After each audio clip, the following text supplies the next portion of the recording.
Hello there. Is that General Kenobi and Anakin Skywalker. welcome to another episode of Last Minute Podcast. Yeah. Last minute intro as always. Yeah. Always awkward starting these things Yeah. off, isn't it? I'm just going to say I'm actually called Mark because I don't want to be called out for identity thief here. Like the NFL, it's not a joke. Yeah, it's not a joke. It's a hardballing game. Yeah. Speaking of identity theft, see when Disney takes like your favourite brands and then cuts them up and then wears their skin and then starts shouting political rants at you. Oh, you mean Marvel? You're wrong. Just remember, you're always wrong. You're actually not little wrong, you've got blue eyes. I think you're double wrong because you're white and blue eyed. Just enough where the joke where they can't see it's about that. Just enough. He was reaching for a phone. Yeah. He was reaching for a phone. Yeah, see? It's right here. Yeah, you got his phone. That's me, you see? Yeah. You did not see? I did not see that You did not see. Shout out to Aaron Taylor Johnson. There goes my wallet. But yeah, we're going to be tackling the topic of Disney and the woke agenda, quote unquote. Whatever that means. Whatever that means. Whatever a woke agenda means. Just basically hiding, which is basically just hiding behind, we've got so many diverse characters, we are untouchable with criticism. And if anybody does find some criticism, It's wrong. It's It's wrong. racist. It's homophobic. You just don't like the fact. You just don't like the fact that it's a woman. You just don't like women. You hate women. Yeah, I always. Yeah, don't get cast. Don't need to always joke about always beat them. You hate women. You just hate women. Yeah. That is how I feel about all things. Yeah. I hate women because I don't watch Miss Marvel. Yes, absolutely. I hate women. I also hate Indians. That Pakistan. She's a Pakistani Indian American. Is that right? Or is she feel Pakistani? I don't know.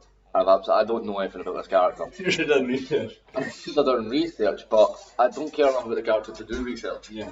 I apparently nearly did the show careers because the little I do know about the character, the Miss Marvel, who doesn't even stick to the comics. Doesn't.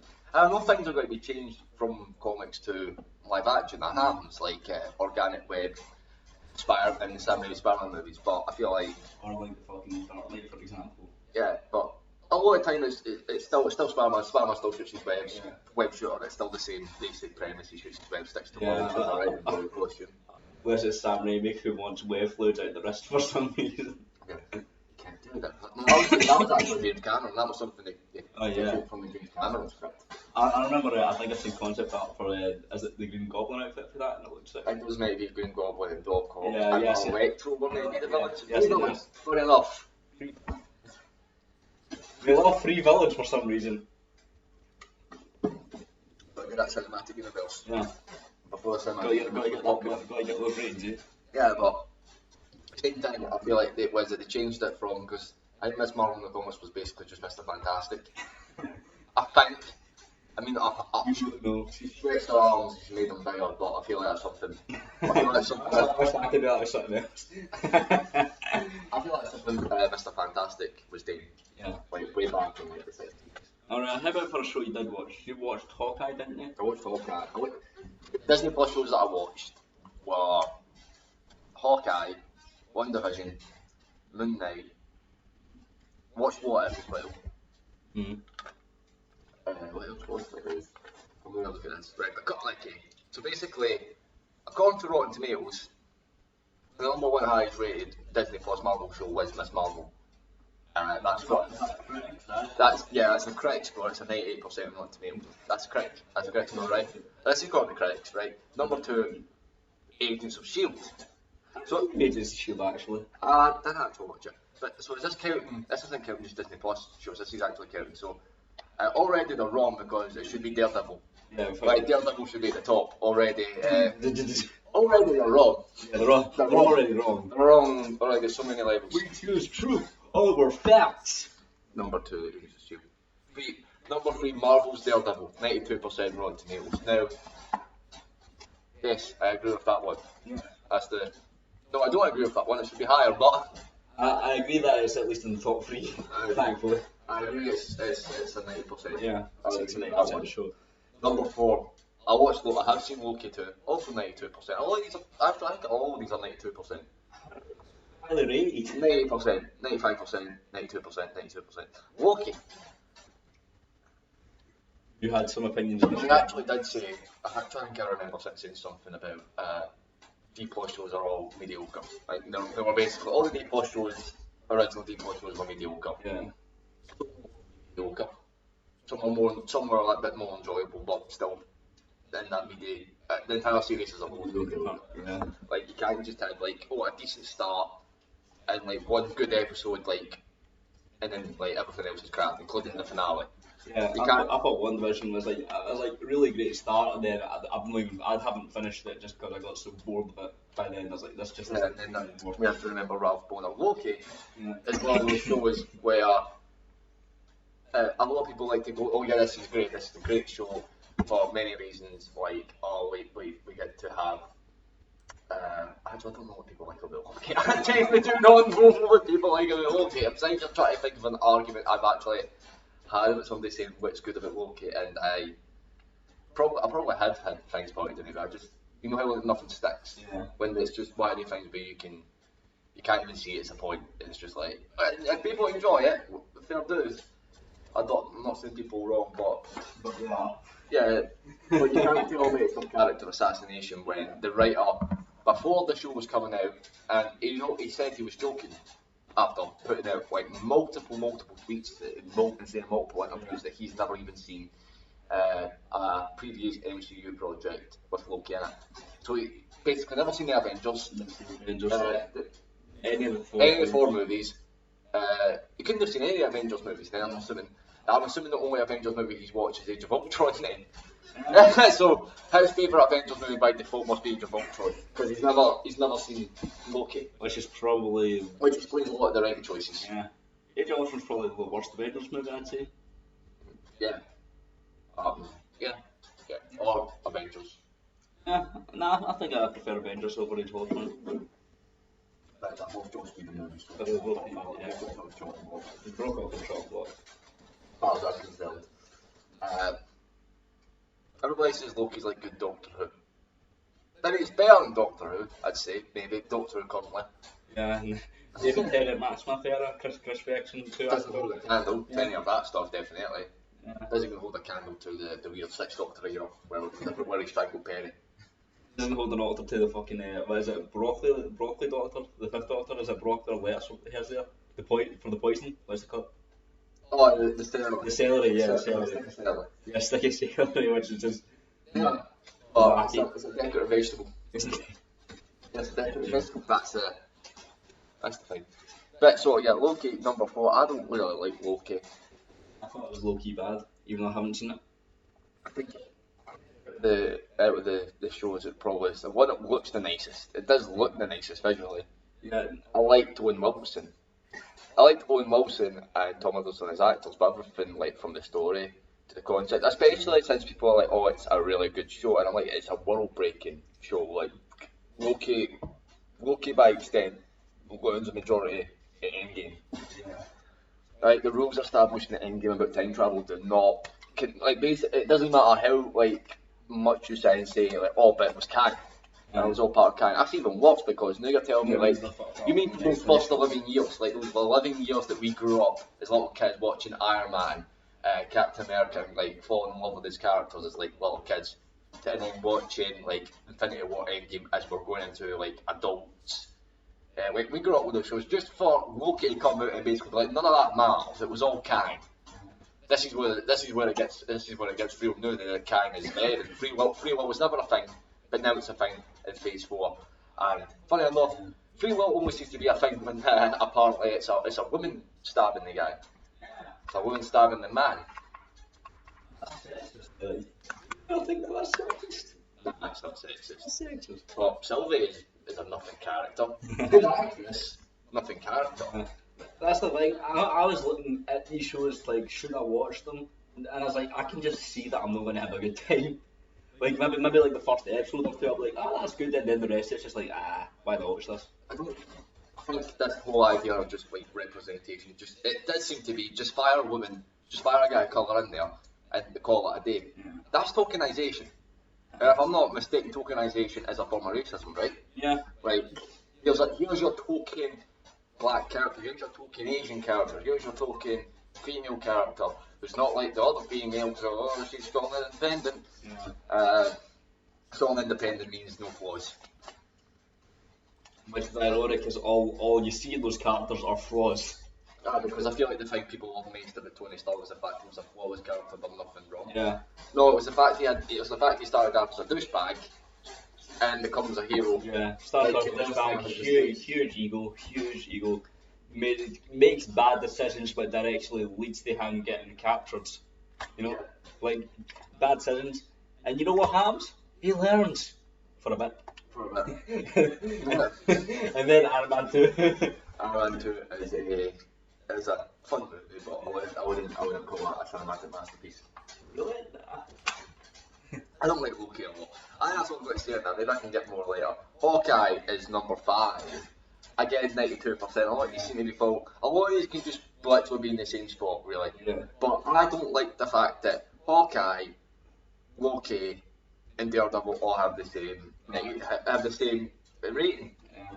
Because one of them It's an actual masterpiece. One of them is an actual class show. Actually, I watched the first episode of Daredevil last night, just before I went to bed.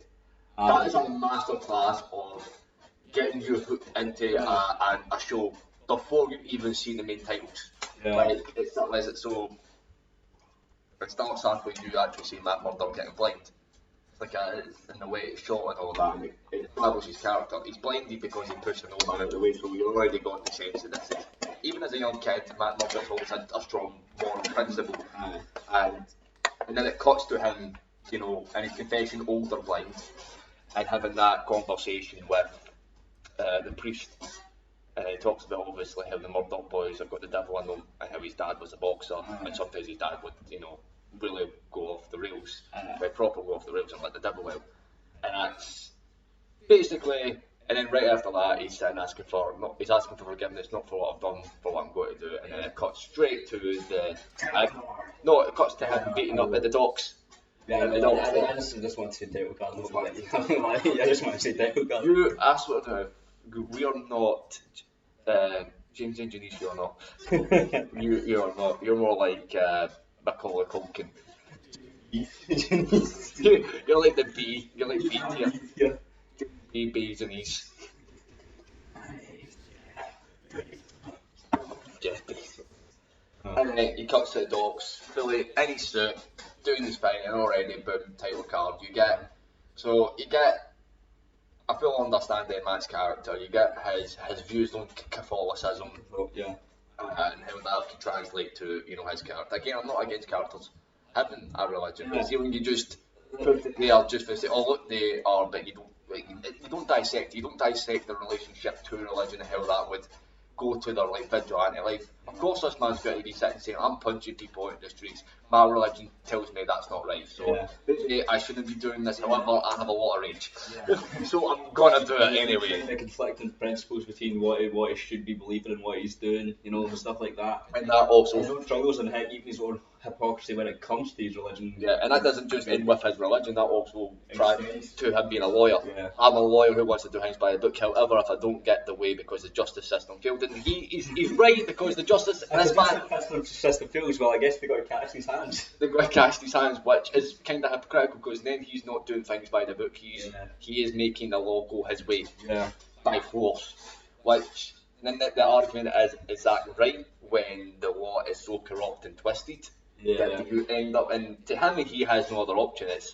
The Kingpin has this, or they get away. The Kingpin is basically doing the same thing. However, I'm doing it to get the Kingpin behind bars. Yeah. So does that make him morally just, or does that make him just on the same level? And the thing is, the thing that makes him morally just is the fact that he doesn't kill. He refuses to kill. Like, he doesn't let his soul get destroyed, even though he comes so close to it in the third season of Daredevil. And all of that is planted in that first 10 minutes of the first episode. So Daredevil season 1, 2 and 3, I know people have mixed opinions on season 2, but season 2, I enjoyed, compared to everything else on D+, season 2 is a masterpiece. Do not at me. Yeah, that and I just love the Punisher. Punisher season 1 should actually be ranked higher than most of these shows. Now that I think about it. I think so too. Even though I think the Punisher was done better than Daredevil than it was in his own show, and I think that's because they do dilute the Punisher a bit and they make him a bit, not to the extent that I'm worried about Disney getting their hands on the Punisher, but it felt more like kind of Deadpool, where Deadpool's still kind of got his, in these Deadpool movies, it's still Ryan Reynolds doing the Deadpool like stick, but however, it's toned down for a more PG audience. Yeah. But not to the extent that, well, maybe not Daredevil. Not that Deadpool. I would say Deadpool is more toned down for teenagers in terms because he's more quippy, more funny. More debatable. Debatably more funny, but that's what they're going for. They're going for funny man. That's his whole character. The prison scene when Frank just stabbed the fuck out of those guys, did you not start laughing and getting joke? That's funny. That's like the Punisher. The Punisher. Don't know where I'm going with this analogy, but I mean, in the Daredevil series, he felt more like. It felt more like the Punisher. Yeah, definitely. Where in the Punisher, it's like I want to retire, but they keep pulling me back in for one more mission. God damn, that should not be the Punisher. The Punisher should be a relentless fucking maniac. What was it? Is it 2008 Punisher War something? You know, if you put John Brentford in a fucking Punisher situation like that, that would be top tier Punisher. That would be the most. I would love. What if I've got to do a season 2? We better get a Punisher kills the Marvel Cinematic Universe. I just trying to remember I think it was Punisher Warzone or something, but it came out that Punisher did not. He was like, nah, the criminals, they die. This is my justice. Mm-hmm. You either get with the hype or you get guilt. One thing I don't get about Punisher season 1, he spends, like as I say, we've seen him in Daredevil season 2 killing everybody left, right, centre. And then There goes my phone. they're just breaking everything. Just like Disney. You wreck everything. No, actually, just a metaphor for this. They even get even outside their other products, Disney have they've ruined their main products. They ruined the Lion King. They ruined Mulan. Yeah, which is a fucking feat in and of itself. Mulan is a great film. Yeah, it's really great, but And no one hates the animated Mulan, right? There is like I think there probably is something wrong with someone that does hate animated. there is nothing wrong with animated Mulan. No one hates it. Everyone is very much that movie. It's a strong message. I feel like everyone can relate to the character, the struggle. They can relate to Mulan's struggle in some form of fashion. Yeah. She has something to prove. That's tied to her sexuality. However, she uses that as motivation. She doesn't think about how it's wrong. She uses that to fuel her. Mm-hmm. She doesn't blame the oppressive system, so to speak. She's like, nah. It's not about this system's oppressive. Now she rises above it. Yeah. About her proving people. It's about her proving the system wrong with her, and they don't bit without coming off as preaching or saving. And there's somebody who has to a woman in a world of men. That is probably would be harder, but the fact that she's able to pull through it and it's not obviously all these men are stronger than her, so she has to use them, she has to rely on her intelligence. Yeah. And I like characters like that. It's like something of that's like the best thing. Even though Deku in Hero Academia is going to be the most powerful character in the series eventually, but the fact is the best thing is he starts off being unable to control that power, so he has to rely on his smarts rather than his strength. These are going to be the strongest. One of the strongest. The thing is, I reckon Then you'll kill them off before he even gets to it. It's not that, it's Shigaraki and All-For-One are going to be killed off, but it's without a doubt, just for the way the story's going, I think. Really the most powerful hero. It would be the most powerful hero. Right, but that would not be satisfying if Deku started that as the most powerful thing since sliced bread, right? Yeah. That would be so boring. Like the remake of Mulan, well, she's incredibly gifted from the very start. She can do nothing wrong. There was no weakness because weakness equals bad. Yeah. Weakness is sexist. Yes, women can't be weak. Yeah. That's the thing. Men, however, men are stupid. Men can be weak mentally, physically, every way. But if it's a woman, no, that's wrong. What is it? This thing weakness is bad. I'm sick of this because I feel like they want to talk about being inclusive and all that, but that's very. Anti-inclusive. That's very anti-inclusive, especially to people who are disabled. Yeah. And by the way, see when they have like disabled characters, there is no way you can sit and make a disabled character in a wheelchair and make them stronger than everybody else in the room. What you need to do is make them funnier than everybody else in the room. Yeah. Because unless they're Professor X or something. that's different. He's a mutant. Yeah. He's like a mutant. Yeah, you can't just have someone like. Telepaths would be the most. That would be like the most dangerous power in the world. Telepathy, reading minds. Yeah, that'll just be a reality shift. That'll be a nuke. That'll be like an actual living nuke. Doesn't matter. I say reality shift. Like they can make reality whatever they want.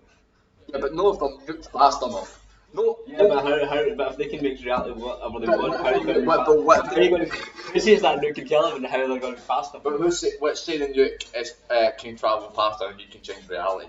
Right, let's go with that one. What's to say he can't change reality? He needs flies faster. Because you can only change reality. You can't just give himself powers. Or herself, but it doesn't matter, this is a genderless character. They can't give itself. This is just a concept that we're debating. Yeah. Reality shifter versus anti-reality shifter. Reality. What's that? Anti-reality. Reality shifter versus world end. The world ender. I'm finding that. That's a good name. Yeah, no, so okay, Hawkeye, 92%. This is Marvel's Hero Project. What's that? I think that's some sort of like Kids. it's a lot of things. I'd imagine it's just a lot of people sitting going. One division. Then I It's like I want to see myself on screen, really. Then make a home video. Make a home video, put yourself on the screen. Yeah. I don't know about you, but I don't see myself in every white person. No. Do you see yourself in every No, white I person? see myself in John Boyega a lot. I see more of myself in John Boyega than I do most white American people. Yeah. You know, Probably due to the fact that he's from the UK, so I relate more to him. I That and like especially in Attack the Block. think James. Remember him in Attack? I think James McAvoy is like this the one actor we can all see. Oh, really? Because he's Scottish. Scottish. Just because he's Scottish. That's the lie. At 8 years old, you were trying to come the fucking villain. That's the lie. I really thought that was a good idea. I think it just took for us one screenwriter to put it in a film. It's like, why can the bullet not curve? I don't know why my accent just changed in there. I think I was trying to stop myself from hiccuping, I don't know. But why can the bullet not curve? What was 6 Marvel shot? That's something. Marvel Hero Project, whatever that means. Yeah. Number 7, WandaVision. Again, good start, terrible end. Terrible end. And then it's that Legion, man. Legion, Never seen it. Number 9, Luke Cage. Cloak and Dagger. How?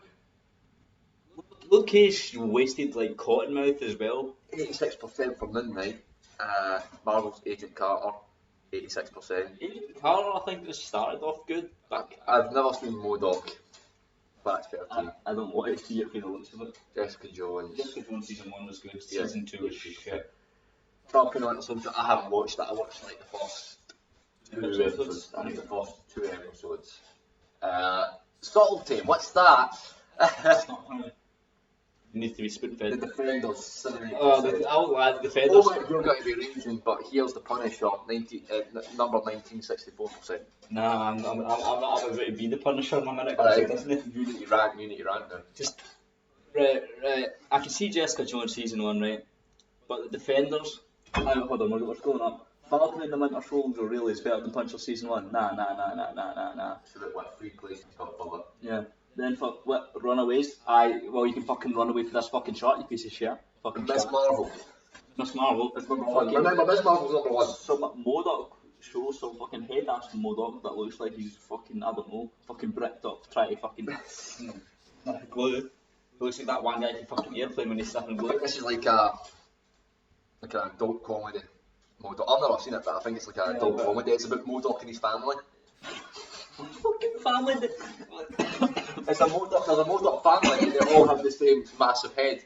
Oh, Blade the series, which came out in 2006, starring Sticky Fingers. Oh my god, that's Wait, what? Sticky. What's Sticky Starring Fingers? Sticky. Oh my god, that's is that his actual stage name? I say Onyx. You know Slam? Slam. No. He was on Remember Me with Eminem. Marvel. You know the like outrageous line guy. That's Sticky Fingers. But yeah, he's odd. You know, I've never heard of this. I've never heard of it either. I'm disappointed because I rock with the guy. How did that happen? Power Arms, which just looks mid as fuck. Iron Fist, which just, oh my god. Oh, that I agree with. I'm sorry, I shouldn't even, that was so bad. And then Inhumans, which was, like, I remember I was like, it's gotta be so great, and then they watched it like, what the fuck was that? It's the worst 11% Inhumans. I've never seen Inhumans. It's fucking inhuman to watch it, it But takes a lot of stamina. all the top ones where, I've accidentally clicked on the Inhuman page. I don't go into. I want to click on all the top ones. Look at But all the top ones are mostly D plus stuff, right? All the D plus stuff. Let's just look at it. Let's the thing is, it's only fucking critics. Look at the audience scores in comparison. Right, I'm going to read See if out. there's anything. I'm going to read out this. Disney Plus's new NCI streaming series are the latest threat to the rankings of all Marvel TV shows. The latest threat, if you're hitting diversity points, I guess, in ticking off checklists. How do the comic book giants television properties currently stack up? After Moon Knight leapt into the top 10 in March, the top 10, damn. The groundbreaking Miss Marvel, yeah, she Is that because she fucking cracked the ground in her feet? oh, no, she cracked the ground all the way to Pakistan. I like, no. No. Right, yeah, the groundbreaking Miss Marvel, yeah, because she broke the ground all the way to, I wonder what's breaking ground, like the fact that is it because she's Muslim? I don't What's know. the groundbreaking aspect of I Miss don't know Marvel? what it is. I think it's because as an ancient, I remember there was like articles that are being like the first Sutton female star. So it probably is because she's Like the first Muslim star. it's probably something to do with But that. is the show good? No, Did you watch the show? no, I just know it's not good. I watched the first episode. That's about it. I just like I didn't hate it or nothing like that, but I didn't think it was anything like. I watched the first episode and went, "Oh, this seems kind of cute." That was my takeaway. It seems kind of cute. yeah. Like so, I just but not for me. This seems like this is. I can see teenagers. Really, I can see teenagers who don't like. It's the same people who would basically like 13 Reasons Why. It's all like kind of flash with no substance. Yeah, it's like Oh, fucking, that girl's so like me. Oh, that's so me. Oh my god, it's that self insert energy. Like these are shows you can self insert yourself into. Basically, it's probably also like Euphoria in that sense because I watched Euphoria, right, and Euphoria is like the version where you don't want to self insert yourself. It's the opposite, isn't it? I don't want to be these people, and if you do see traits yourself in these people, you should go to a therapist or something. I shouldn't. I need to think about myself. Yeah, no, if Zendaya wasn't in that show, it isn't getting as many seasons as it's got. She's actually fantastic. Yeah, she's a fantastic actress, and I feel sad that she's in that show because she deserves to be doing better projects. I mean, I feel like she's the reason people watch the show. Probably. Because I've not seen it myself. The reason I watched it. As the actress, I still haven't seen Dune. I need to watch Dune at some point. Yeah. I don't know. I read like Dune, and then I watched the movies. I thought the movies were shite, so like I was like, This is like a reboot remake. yeah, but I just kept thinking, but what if this is also shite? So I haven't watched it yet. It got really good reviews. Because it's just I need to. But as we can see, having good reviews doesn't mean jack shit because Miss Marvel is at the top. Miss Marvel's at the top. It's a groundbreaking show. David Shanley was also in. Like, I don't know how to say it. I don't want to say the actress name. Is it Iman Vellani? That's it. Vellani. Is that even Where is it? starring Iman? Oh, it's starring Iman Vellani. Avengers Super. Vellini. You sure? Iman Vellani. I think I'm getting Iman right. Iman's right. Iman is right. It's either Iman or Iman. Is it because? It depends on It depends on the pronunciation, doesn't it? Yeah. The same like how there's Isaac and Isaac. I sacked the guy. Right, well, she plays Kamala Khan, an Avengers superfan who gets her own powers. Overcomes even an Egyptian god by reaching number 1 soon after its June launch. Miss Marvel takes the top spot from Agents of S.H.I.E.L.D., which had recently returned to number 1 despite hefty competition from the first Disney Plus original series WandaVision and Daredevil. Daredevil should be at the top anyway, right? Don't even get me started. Miss Marvel. Like, as I say, I was hooked into Daredevil by the first 10 minutes. I watched the full first episode of Miss Marvel, and I'm still not sold on it. And the thing is, like, even if it's more teenager orientated, you can still make a show that's for teenagers that adults can also like. But I feel like that's the thing. But even when you say, "Oh, it's made for teenagers," it's like, no, it's made for it's trying. It's trying. Gravity Falls was made for kids and that. I still enjoy it. Yeah, I still like Arthur. I still, yeah. Everyone loves Arthur. I still love galactic football. Right. Disagree with it, so tell us why in the comments. And Mark will have a lot to say about the Punisher. Okay, so let's look at Miss Marvel series info. Kamala is a superhero fan with an imagination, particularly when it comes to Captain Marvel. Kamala feels like she doesn't fit in at school, and sometimes even at home. This is until she gets superpowers like the heroes she's looked up to. That doesn't really. Is that like a good synopsis? It doesn't even sound like a synopsis.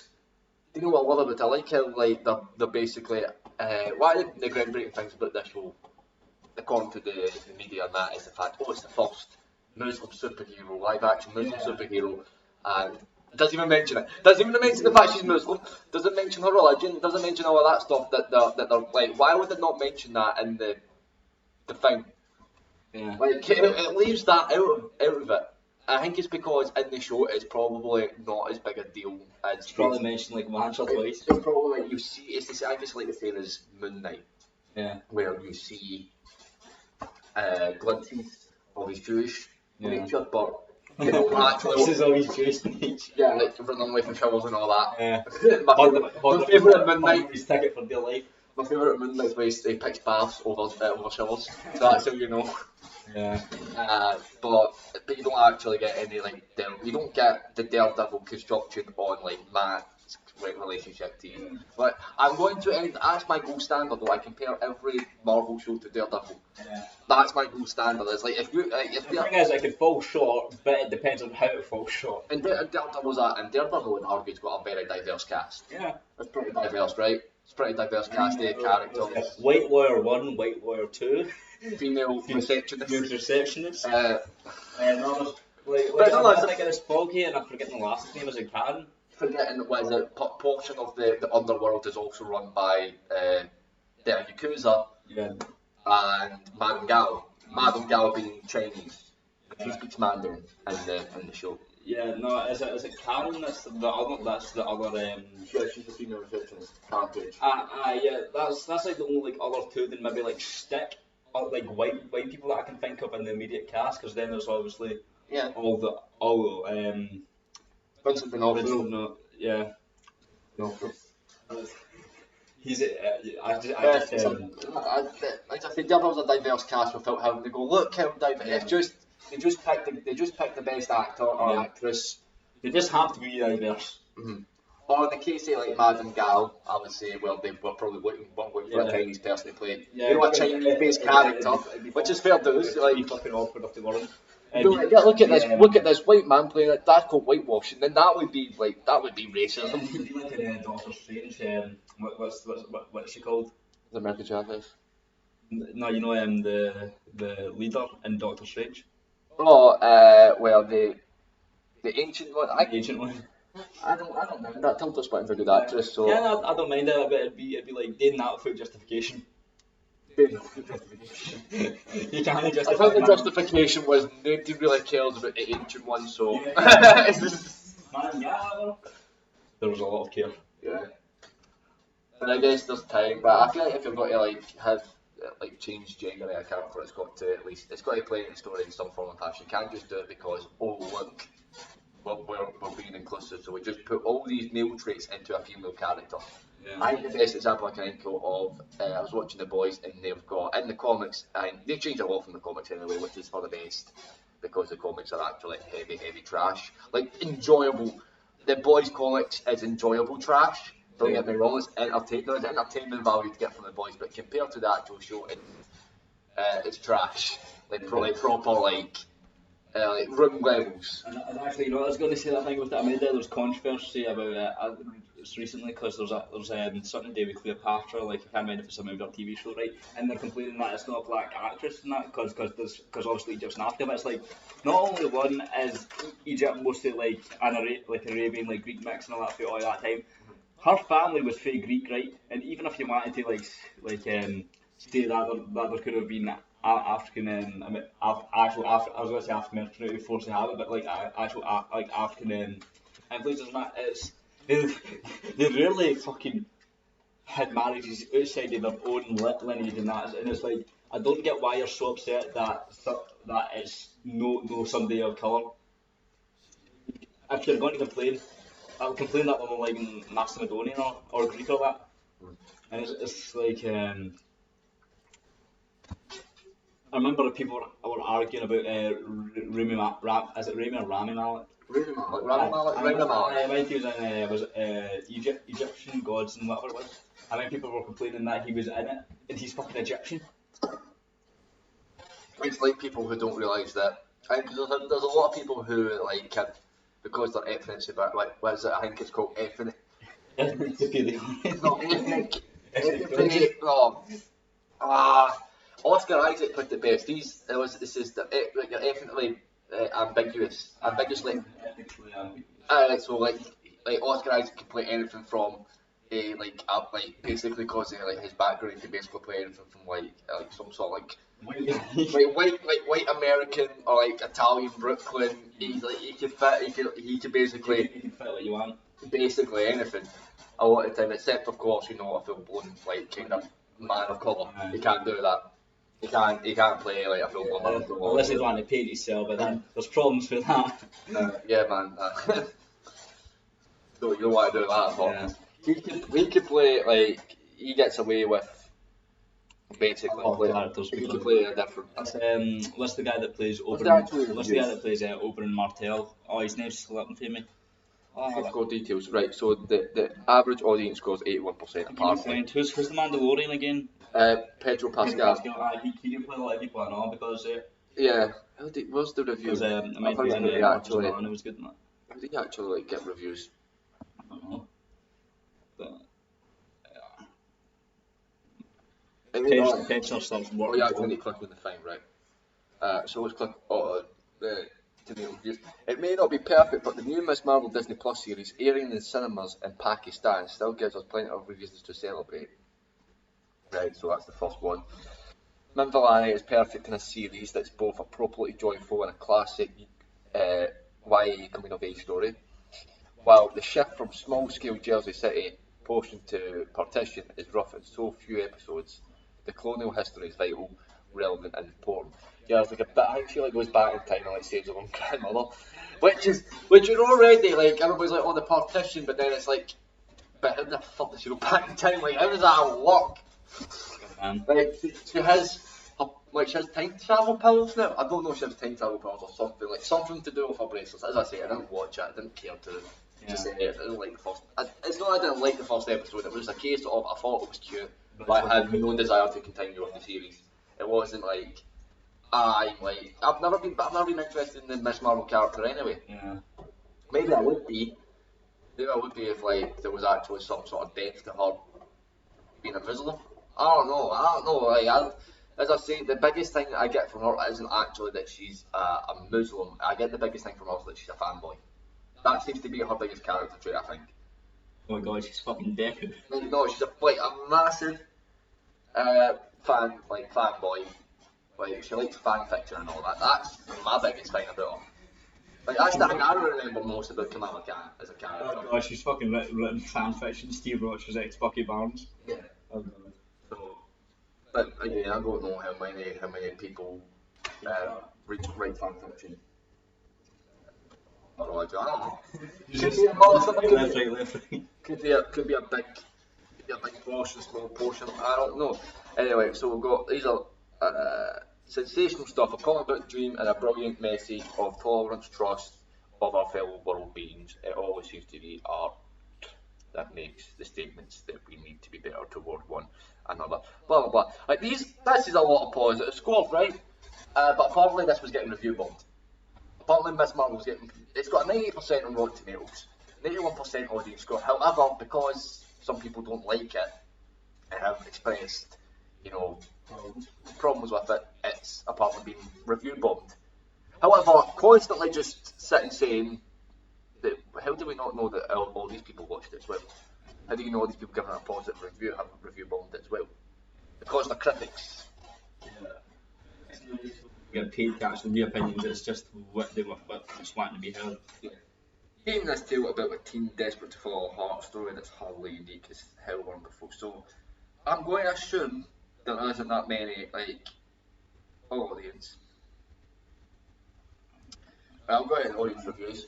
And good series of the MCU, 4 stars. Good. That's not even That isn't even a fucking. it's not even spelt right. It's good series of the MCU. I wouldn't even call that. That was 16 minutes ago. Wow, definitely Hollywood's best portrayal of South Asian culture, communities and families yet. Iman Vellani shines the Kamala Khan. As the Kamala Khan, the MCU's newest and perhaps most likeable protagonist. No. Oh. That actually sounds like a review, though, right? Okay, that sounds like a review. Maybe this person really did enjoy it. Maybe they did find it to I be. think kids in representation army will like it. The only first episode is decent. Rest episodes are kind of meh. Right, so and that's the first 1.5. That's a lot more balanced because that's like that was fresh, and now we've got it'll go to the audience bomb. This must be a review bomb. Must be. Okay, next one's 5 stars. Loved it. The energy was great, and definitely going to watch more. Thank once. It's literally a meh waste of time.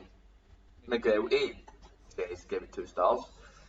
Jodie, the lead actress is terrible, no acting chops, and she doesn't fit the part at all. It looks like something that would be on a Disney Channel daytime TV, like Villains of Valor Review or something. It wasn't really worth hitting the show more, was it? Oh, was it Villains of Review or more? That sounds like legit criticism. That sounds like something. Bad boring, but it's not just bad and very boring. Just bad and very boring. No, that's not. I wouldn't call that a review. Everything seems forced. Story and character development does not flow naturally. That sounds like a legit criticism. That's not legit criticism. I mean, don't get. we could go into more, but Yeah. that's a half a star. Miss Marvel missed its mark playing in sample from janky CGI, which is, well, that's actually a fair complaint, to simply horrible villains and plot. The only good part about this series is the light it brings to India and Pakistan culture and familial bonds. Which, that's an actual review. Really, Marvel? Really? That's an actual review. Charming main character, I look forward to seeing how this character develops, right? So if people found her charming and all that, I feel like fair dues. I feel like people... From what I'm hearing, like, there's only one bad review of her acting chops, but it sounds more like the other characters and the plot progression and story just aren't cutting it for people. And Not so far there hasn't been anyone sitting saying anything about her colour or her gender. Everyone seems to be all about character and story. And that's, I don't know my reviews, but it's been, and then there's this one that seems to be a kind of balance between, love the premise, the culture, the music, the production in general, but the script was lacking. The story progressed too fast and characters and topics were presented too superficially. So this is somebody who thinks that this is a good idea, this is somebody who's basically saying, I loved the idea of Miss Marvel, but think it came short. Which I think describes perfectly every single MCU Disney Plus series. They all have potential. They all could be. I think every single one of the shows could have been good if given the right time. The right time of day, proper scripting. A lot of them needed more episodes, or they needed to have shorter plots. Or they should have, or maybe what they should have done, instead of having a story arc, they should have started doing episodic. They should have done. I feel like a lot of these would have benefited from having episodic. Monster of the Week vibe kind of stories. I feel like a lot of them could have just been these fun Monster of the Week 6 episode stories that you can tune into without needing to follow up or need to watch it in preparation for the next Marvel movie. Like you could watch it in isolation, and then when this character does appear like a crossover movie, the people who know them already know them great, but they can come in and even if you've not watched their show, you don't need to watch their show to be like, oh, who's this character? But you can watch that movie, be interested in that character, and then go back and watch the show.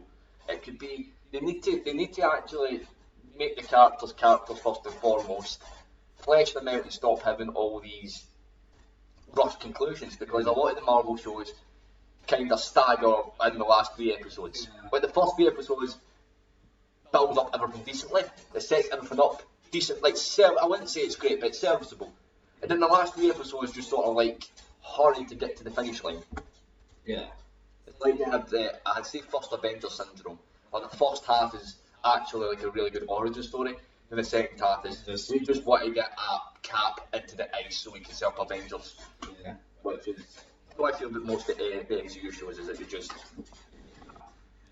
they Cap ice, they go to Cap ice method of just let's just get to third act syndrome, I think it's called. Yeah, I don't think the MCU shows actually have a second act. They seem to have a first act, and then the second act should be is just a lot of exposition. It's actually just build up for season 2. Or like to get it resolved. Or like detours. Like I'm pretty sure in Miss Marvel specifically, when she actually goes back in time and it's like in the part like during the partition, which has probably been done better on other shows. This is the problem with a Disney show. Don't try to tackle the partition if you're not got like if you don't want to tackle the partition really, because I can't see Disney getting into the nitty gritty details of partition because it's Disney. They need to keep their family friendly brand.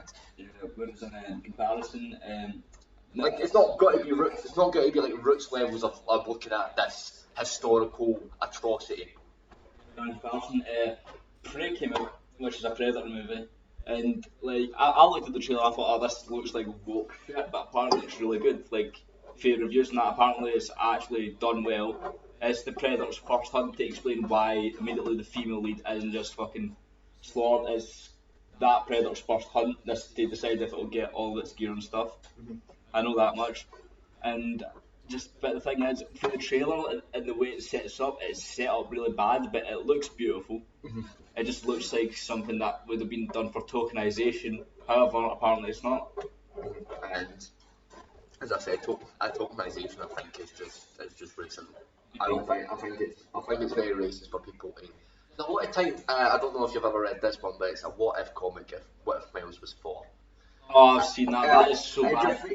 It's like, well, that's going to be like. Does every black person live in the fucking hood?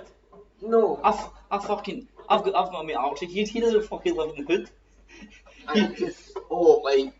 Yes, Miles had like I feel like, but what was it? So Miles had never had like distinct character traits, right? See, the whole thing about Miles like in hip hop didn't really become a thing until Into the Spider-Verse. However, Into the Spider-Verse, it's done well in that. It's no like a characteristic of like black people. It's just he really likes the song that he's listening to.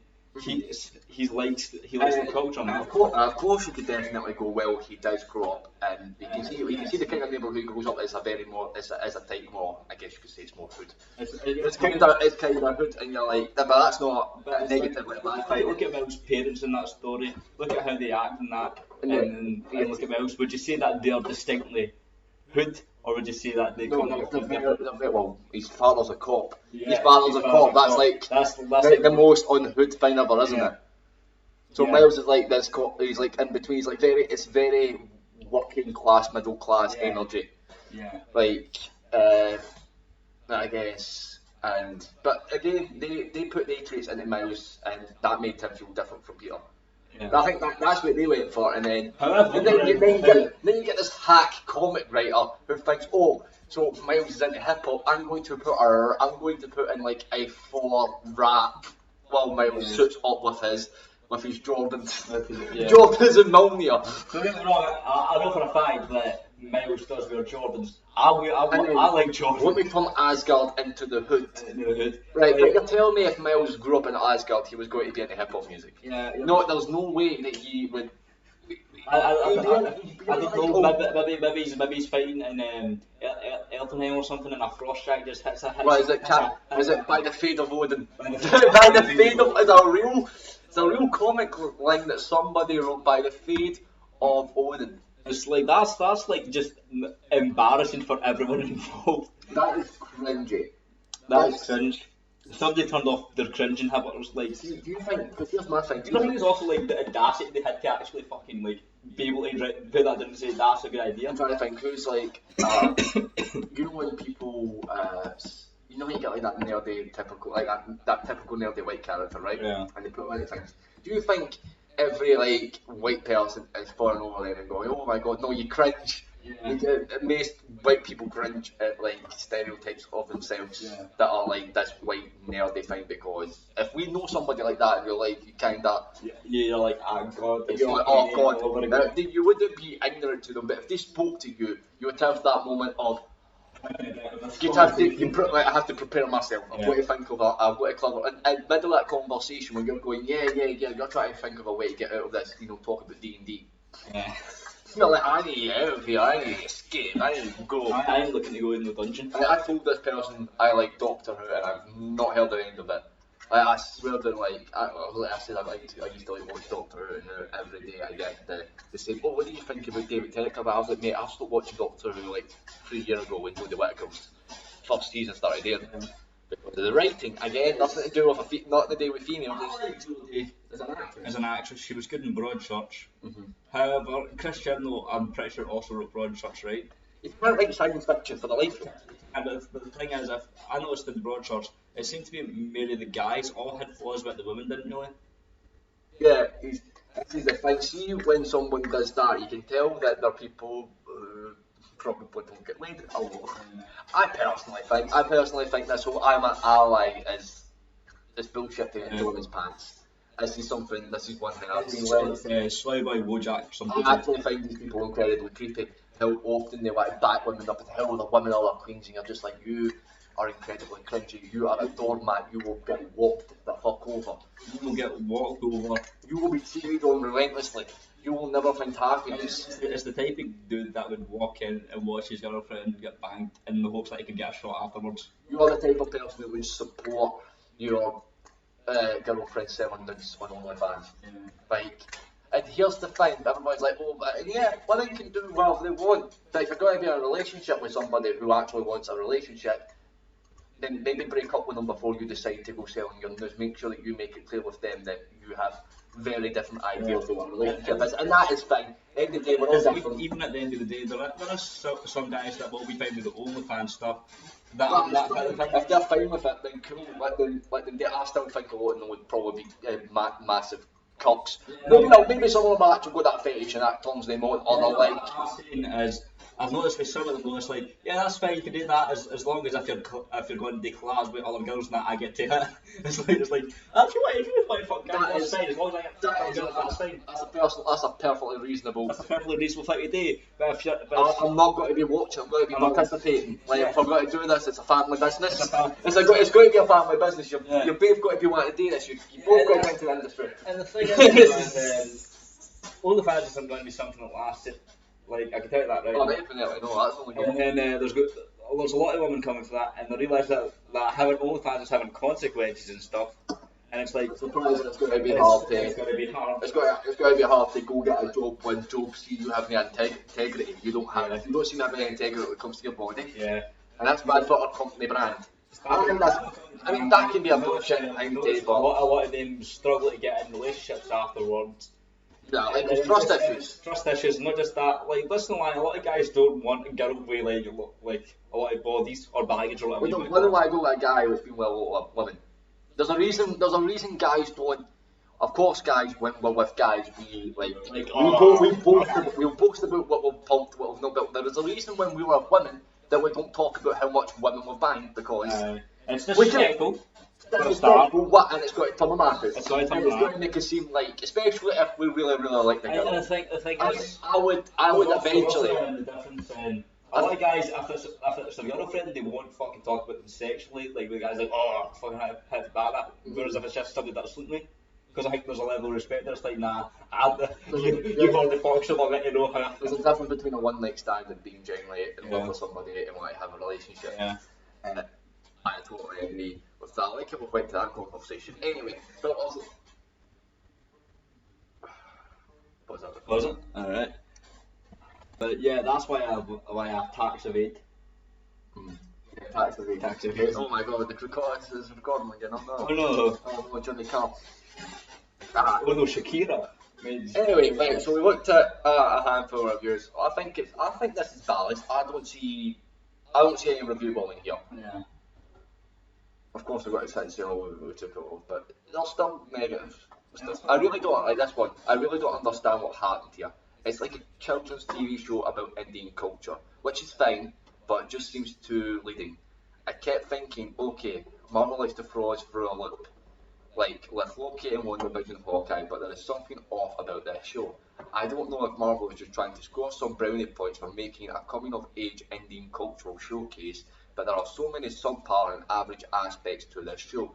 The main character is extremely forgettable and kind of annoying, and the writing is very bland. As a kids show, it is excellent, but Marvel has set the bar extremely high and came up short with this one. Highly overrated. Does that sound... That sounds like a proper review. The proper... I like the critic score. I always like the critic scores more because you actually get opinions. I feel like you actually, even if it is somebody like saying they like it, I feel like it's still at least their opinion. When I was a critic, I always get this notion that I'll just sit in there looking at the editor who's just sitting telling them not to discredit the show in any way, shape or form. I'm gonna do it. Okay, but we've looked at some reviews for Miss Marvel, and obviously people have actual problems with it. Like the audience score, and I would say the audience score was rather. Let me compare. I don't know. I can't remember the audience score, but the other audience score is 89%. So. Miss Marvel. I was at 81. Already. So the first review 5 stars. Second review 5 stars. Third review 4.5. 4.5. 5. 5. 5. 4. 5. 5. 5. 5. Okay, already this is doing much better than Miss Marvel on the audience level because I think it was like 3 down after I seen the first 1 star. Yeah. Again, that is not a judgment on the show at all. That doesn't determine. But anyway, it's always fun to look at. Yeah. By far the best TV show in Marvel, or the best action one of the last decade, is Stark. The villain's intentions were well, but now he just wants to end the city. The show didn't deserve to be cancelled. Excited for Born Again though. They better do it right. Poindexter is a wonderful addition, and the ending is just so satisfying and fulfilling. If you don't watch it, you're seriously missing out. I'll give you another 10% with what is it? But I don't know if I don't agree with it as the exciting for Born Again, but because here we go, we've got Daredevil coming into the MCU officially, right? Yeah. We've got Charlie Cox back. We've got Charlie Cox back, but I'm not the only thing that's exciting about I'm not excited for it because it's Disney handling it. Yeah. And it's not the same writer. It's not none of the writers from the first 3 seasons of Daredevil are coming back. That's highly. I feel like that's part of what made Daredevil so good was the writing. Like everybody says, if there's one thing that people want with Daredevil, it's the of course, it's got plot holes in this. Everything's got plot holes, right? Nothing is perfectly written. It's fantasy. The greatest show of all time. Keep up with the Kardashians. Exactly. It's how many plot holes. Yeah. It doesn't stick to it. It doesn't stick the landing on the Kimmark. or any of their arts, to be fair. Or it does have my favourite transgender character. Ah, yes. Bruce. That was funny. No, I was going to say Priscilla because I forgot it was Kate. I was like, what? Is it Caitlyn? It's Caitlyn. I was like, shit, what? Is there not two Caitlins in that family now? I don't know. Named after the mother, the girl. They're all Caitlins. They're all Caitlyn. The Caitlyn Kardashians. I was actually having a discussion about them with my cousin the other day. And it's like outside of like Bruce, you've got the I can't remember the dude's name, but it was a lawyer, and then Chris, the grandmother's very good at managerial positions, which she's done for that family. And it's like if you think about it, if they didn't have those three for the Bruce for the clout with the Olympic shit, the lawyer for the money, and then obviously Chris managing on it. They keep up with the Kardashians would have never happened, and that keeps me up at night. Oh. That keeps me up at night. Yeah. Great season finale to close out the series. The beginning of this season was a bit slow at times, especially with Matt's recovery period of time after incidents before the season begins. However, as the season progresses, Daredevil was reborn in a new way. Another thing that was good was how the relationship between Matt, Karen and Foggy seemed to repair back to its original state for season 1, which is something long awaited for between many episodes. I would agree, season 3 was like the third season. I'm so worried with Daredevil coming back because like it's now confirmed that at least it's like I think it's like the Incredible Hulk situation where Edward Norton's Hulk might possibly be a variant in the multiverse, but the exact same events happened in the MCU timeline. Just replace Edward Norton with Mark Ruffalo. No, give me back Edward Norton. Give me back Edward Norton. I don't like doing that, but I love Mark Ruffalo. It's great now you see me, but I think this is going to be. I think it's going to be a similar situation where the Daredevil series is canon to a point, like the first 3 seasons. I stand out because my legs are. The first 3 seasons are canon to a point. Like there'll be like things that happened in that season might be referenced, but they probably didn't play out 1-to-1 how we see it. But if you want an idea how they played out, you can go back and watch the first 3 seasons, which are probably going to be. Here's the thing: people are going to watch Daredevil Born Again. It's going to like have references to the first 3 seasons. And then people are going to watch Daredevil Born Again, be so disappointed, and then go back and watch the first 3 seasons and wonder what the fuck happened. And then see what you want about Netflix, but at least Netflix gives some like there's more creative freedom with Netflix. Yeah. Like I'm sure they have. I'm sure they have their own HBO too. There's more freedom in other companies to actually pursue a storyline without a agenda being forced down people's throats. Especially if you don't know what you're talking about. Yeah. Or like if you like pretending that you know what it's like to be, working class disparaged when you were born. Born as one of the 1%. Yeah, when you're born. I'm not saying anything about anyone. Miss Marvel's creator. She was like best pals with Barack Obama and all that. Yeah. And like she wants to act like she's like some sort of like disparaged part of the population, even though she got into like comic book writing with basically no real previous talent. Kamala Khan. Did she do anything before Kamala Khan? I have absolutely no idea. I was at her first and only endeavour. What's her name? What's the creator of Source? My sources are made it the fuck up.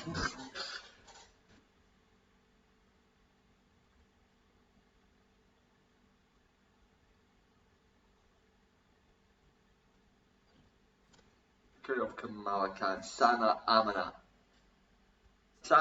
right? That's her name. And she has made what's her credentials?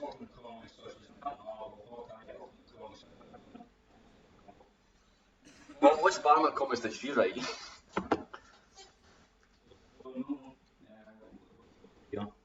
Yeah, the our first she co-created the first Marvel's first full series of relaunched Miss Marvel comic. So that's the first. So our first thing was so most people actually have to like write for like they usually do like offshoots like or what ifs, right? And then they kind of build up to like either taking over like the mainline series. Yeah. Like, do you know how many people who have like done like a mainline Spider-Man comic who started off like writing like what ifs, like what ifs or something like that, and then they finally get to like write for like a flagship character, and how many of them cocked it up? Dance Floor, One More Day. What a terrible. It was basically the building blocks for No Way Home. Yeah. Think about it. No, actually, there was a sequel. No, there's like an alternate version of One More Day, which is basically No Way Home. Yeah. But it's like because Doctor Strange is like heavily involved in that. That was basically the concept for No Way Home. Yeah. Fun fact: No Way Home was basically a One More Day adaptation. Was that why it wasn't that good? I mean, that could be reason. Reason number one. But that's to come from someone who really enjoyed No Way Home, so yeah. I still enjoy No Way Home, so maybe. But what one's No Way Home? The one with Tobey Maguire and Andrew Garfield. Yeah. Is it? Yes.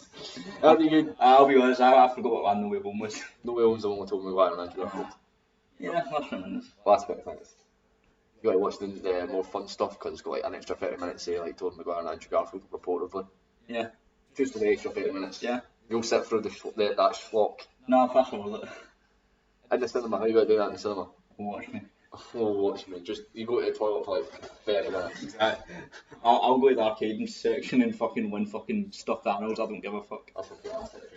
It's not one of Livingston. I'm highly addicted to fucking crane games. Leave me alone. Yeah. Well, her first thing was Kamala Khan. Now, Kamala Hassan. so there is the argument that Kamala Khan has been pushed in media. Basically, the argument goes as she's a character who constantly fails to get sales. She constantly fails to get sales. Never breaks bread. You know, man, like, To be fair to her, it's not just her that fails to make sales. like never breaks bread. By 12 issues, the comic's dead. Yeah. I'm going to keep doing this kind of like rhyming scheme, so please interject at some point. Yeah, but it's not just her. If you look at all comic sales from Marvel and that, they're continuously getting outperformed, not just by manga, but by independents, such as the man, the myth himself, Young Ripper. Yeah, he started his own comic. I've not read it. I'm not read it, but I'm assuming it's done better than fucking some Marvel shit, isn't it, already? And already he's getting a lot of like. Obviously, he's getting a lot of support because obviously all these racist comic book fans are flocking to support, you know, a black man who's funded all of this himself. Yeah. Yeah, we're all racist because we don't like Miss Marvel or we don't like whatever it's came out. Whatever they want to use, and you might, and see as the hang, I go into a lot of things I don't even realise that there might be a political aspect to it. Sometimes it's only till like after I've like watched the movie that I realise, oh, people took issue with this, or Disney think that all the fans who are, or all the people who are giving negative reviews must be sexist, must be racist, they don't like, or they keep attacking, they cherry pick, you know, people who they cherry pick their arguments, but it's like me going out and finding arguments of people just being like pure. Anybody can find racist tweets. It's Twitter. It's not even just that. It's like I can go on the bus and talk to a junkie. I'm sure they're going to say some ignorant shit. People say stupid shit, so you have to give it attention every 2 seconds. I Indeed. think that's like one of the worst things you can do. Is like I think the biggest problem is that it's always the people that are talking like the most amount of shit in a bad connotation. Like focus on them. Let's not focus on who's actually giving constructive criticism that we could feed back off of. And a lot of times, but a lot of their examples actually is constructive criticism. yeah. Like they'll have like, oh, No, look at this person because they sit and say something like, oh, I felt like they could have delved more into the character's religious or anything, right? Whether social economical, right? Which sounds more leftist, right? That doesn't even sound like somebody. That sounds like somebody would actually like to see more. That's somebody who probably likes more politics than them. So but they're not happy either because you can't please everybody. If you don't have surprisingly enough, it's impossible to please everyone. If you don't have a target audience in mind, you don't have an audience. I think that's the funny thing about Marvel and that now. It doesn't feel like there is a target audience other than just people that are only going to go for like woke shit. Like checklists. Yeah. Because it was. Oh no, I don't know this idea that because you just put. Because you seem to hold representation, it can easily be edited out for China, right enough, right? Always make sure that China, right? But wouldn't you? Happy because money. But if you actually really cared, wouldn't you not care about like?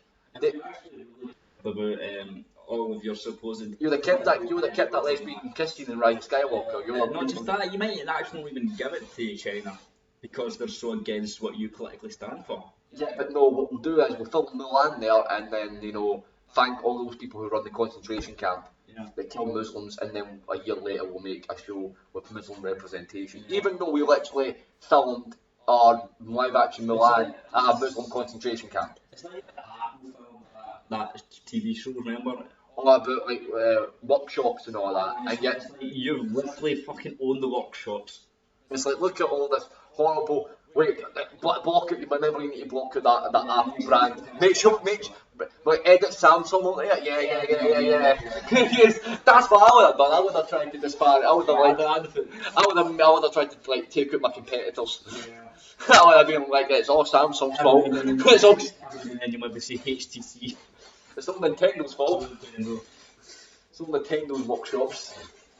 Yeah, it's not. You know, it's a tragedy. Do you know? I think Sony's moving their main base from Japan to America, and I'm just like, oh no, that just means all their video games and movies are just going to be some fucking shit.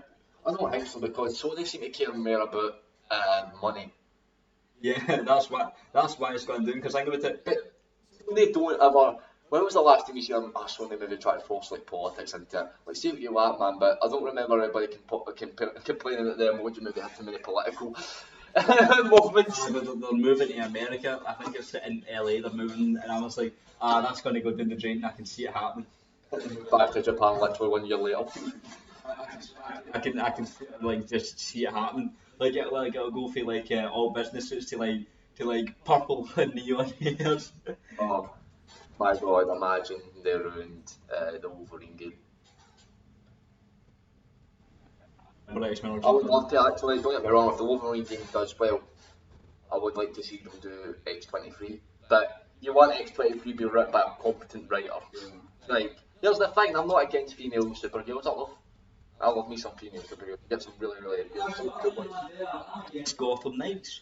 There's only one female in it, and I don't have a problem with Batgirl on it. I have a problem with how Red Hood's getting portrayed. I have a problem with Nightwing getting portrayed. Yeah, Batgirl actually seems to be doing quite well. She's like the only normal one in the game, aside from Robin. Except for the fact that she can walk. Yeah. Yeah, she should be going Give me Oracle missions. I reckon they could have they could have done that in Arkham games. They could have actually Oracle hacking missions. Yeah, they could have done that. That would be good. But the problem is, a lot of people fuck up hacking somehow. Yeah, why do hacking missions in games always suck? There's like that's the one thing I don't like about the Spider-Man PS4 games. Definitely, there's maybe like 3 or 4 ones that I can think of that are good. It's so hard to translate hacking into a game, isn't it? Yeah. Because it's always as easy as fuck puzzles. It's always like, oh, can you find the pattern? Can you find the pattern? And you have to like, there's only so many ways you can find the pattern. So I think until you get it right within about 10 minutes. The Galaxy did it alright. You know, it's still pretty basic, but the thing is, there's consequences if you fucked it up. Like if you're doing a stealth approach, you could alert the guards if you fuck up the hacking bit. With like putting the electrics through, or like you'll cause like an explosion or something. So like at least there's like a fuck up if you don't get the pattern right. Here's my thing with Kamala Khan is that she's like the same as Miles Morales. Like they two kind of started around the same time. Like I think there's a few years between them. But there isn't really. But they both started off with without a real character. Without a character, they were basically just Miles was a carbon copy of Peter, and a lot of people think Kamala Khan is just a self-insert. Like she's just a blatant self-insert. What do you mean? She doesn't look like the person from Armored Starfire. Yeah, a blatant self-insert. At least that's the gist. I don't know too much about the career, other than the fact that she's definitely not as a working class as she makes herself out to be. Yeah, she's definitely she's not. fucking has a big Baraka B. And I don't think she's fully self-insert, because it's what I get from her from a lot of her comments. She hates Marvel. She hates comic book fans. She doesn't like comic books. That's what I get. Who's the female? It was a DC writer, but it's not the one that did I'm Not a Starfire. She's like, if you don't like my comics, don't buy them. People that buy them, and she's like, yeah, it's been a struggle. We're trying to increase sales. It's like, then we don't antagonize the audience. It's like, if you're fucking insulting the people that you want to buy it, and you wonder why they're not buying it, it's almost as if you're fucking. It's not like I respect people who say that shit. It's not like, because there is people who will legit actually say that shit, but I've got respect for them, because sometimes when they say that shit, and then when things go, when people at Disney buy, they don't give a fuck. Yeah. That's when you know they legit mean what they said. Yeah. Like when they couldn't care about the sales. Yeah. Like, haha, like your sales went down, and they're still sitting there like, I don't care, I tell everybody not to buy it, so. Yeah. See when you stick by that. See when you stick by your. I'll give you an example. I'm forgetting the maybe not FIFA. That it was a League of Legends stream or whatever it was, he said fuck off or something on camera. So I was like, I'm sorry to inform you, but you've actually been fined 15 grand right now. But the branch head is going to charity. He's like, how do you feel about it? He's like, so if I swear it now, that means that another 50,000 will go to charity. Like, yeah, oh well, fuck it. It's like people are like that. It's like you're not going to get them if you don't fucking do like if you do nothing to them or do something to them. They just do not give a shit. They're here to enjoy themselves. And if they're fucking off, never mind you. But the difference between Miles Morales and Kamala Khan is that when Miles finally got a movie, and it was good. Like they done so that if you give. They gave Miles a character. And the basis for Miles Morales isn't his original comic run. The basis for Miles Morales is Into the Spider-Verse movie, or the Spider-Man game. Like that's the two versions of Miles that people will go to. Yeah, because they're the two most fleshed out versions of the character. What was it? It was like 27 issues or something. The Ultimate 29, 30. Yeah, he did do well. Did do well initially. I think Kamala Khan's only done initially well with like first issues. Yeah. And then has. Right. I know she's actually. Let me look it up. How many comic runs is there of Kamala Khan? How many Kamala Khan runs? Because she was created in what 2014. Yeah, before. Something like that. I think it's 2014. That's right. Because like they really because it was like a year after she was created, she was already part of like the Young Avengers and the Champions, right? Right. They got and she was already like the leader. In those somehow, like they're trying to make her the new face of Marvel with no like you can't push the character to be the head. Like look at Captain America. Like people would consider him leader of Avengers, but it's because like in his own stories he's got like the leadership. He's a military like strategist and shit. He's the most logical. He's the most logical. He's been in wars. He's got super villains in that he's got people that will refer to him with respect. He's got respect, you know. You need to show that you're worth respect to earn it, not just from obviously from the people around you, but also from the comic readers. Because it'd be like if when Damian Wayne came in and he's like remember like a kick fuck at Tim Drake. That's like you know in the movies. That's one thing that they're fucking up in the movies. It's like Damian Wayne kick fuck at all the Bat family for some reason. Yeah. And it's like the movies and that aren't sailing that well. It's like it's because he shouldn't be able to do that. Is it? Yeah. I like it when, as I say, when Damian Wayne's paired up with Dick Grayson because that's when that character was at its best. Yeah, no, and that's actually what I was going to go. I remember. It's also good for Dick Grayson's character because you get to see him go from the first Bat son to the oldest Bat brother. No, I remember Damien was being a little shit in that bit, and he's like, what are you going to do? Like, because he was learning Red Hood Man issues and that, and Red Hood's like, nah, you know what? I'm not going to just fucking take this. I will wear you. He's like, do it then. You won't. And he does it, and it's like, because I think this is just after he shoots a penguin, but he doesn't kill him, and Batman leathers fuck him for it, and it's like, you can't just try and demand respect. Demand authoritative position over someone. No, that's not only just your senior, but someone that's outclasses you physically, mentally, whatever the case may be. What is it? Yeah. So I'm using Wikipedia. The dark. Yes. However, right. So Kamala Khan is a superhero who appears in American comic books. I just phrasing my sentence really slowly there. Right, so she first appeared in Captain Marvel issue 4. So she actually first appeared in 2013. So she was created in 2013, and then she had her first solo series in 2014. Okay. Right. So how do you find how many comic runs she's had? Right. If it's known this, it could be Volume 2, which is 2015 to 2018, which means that she'll have a second. Then she goes added into the Civil War 2 storyline, which was dog shit. To be fair, the first Civil War was kind of dog shit, if we're being honest. Mm-hmm. Then Inhumans vs X-Men storyline, and then 2017 she joined Carl Danvers in a one-shot issue, Generations. Then Legacy relaunch, she got her own series. Secret Warriors was cancelled after 12 issues, which is a bad sign. I think I've noticed a lot of that. Headlined the Magnificent Mrs. Marvel. was pleased at having it originally anticipating that it would last only for 10 issues, but it made it to 60 before it got shelved, I think. Then she headlined it on the Golden Relaunch Marvel team up for the first 3 issues, which were written by Eve Wing, and then 46, and then I think it cancelled for like by issue 6. It doesn't give you more information. But what I'm seeing is a lot of her stuff's just getting canned almost Like, it just, quite early. As it should be starting to get good. Reception. She doesn't make comic sales. She doesn't sell. Yeah.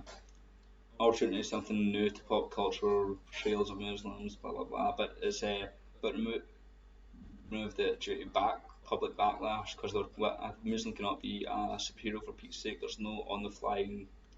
That's just, there's nobody saying that. I don't think there's anybody like in their right mind. There's nobody in their right mind that says a Muslim can't be a superhero. I don't think anyone cares. Yeah. Nobody cares.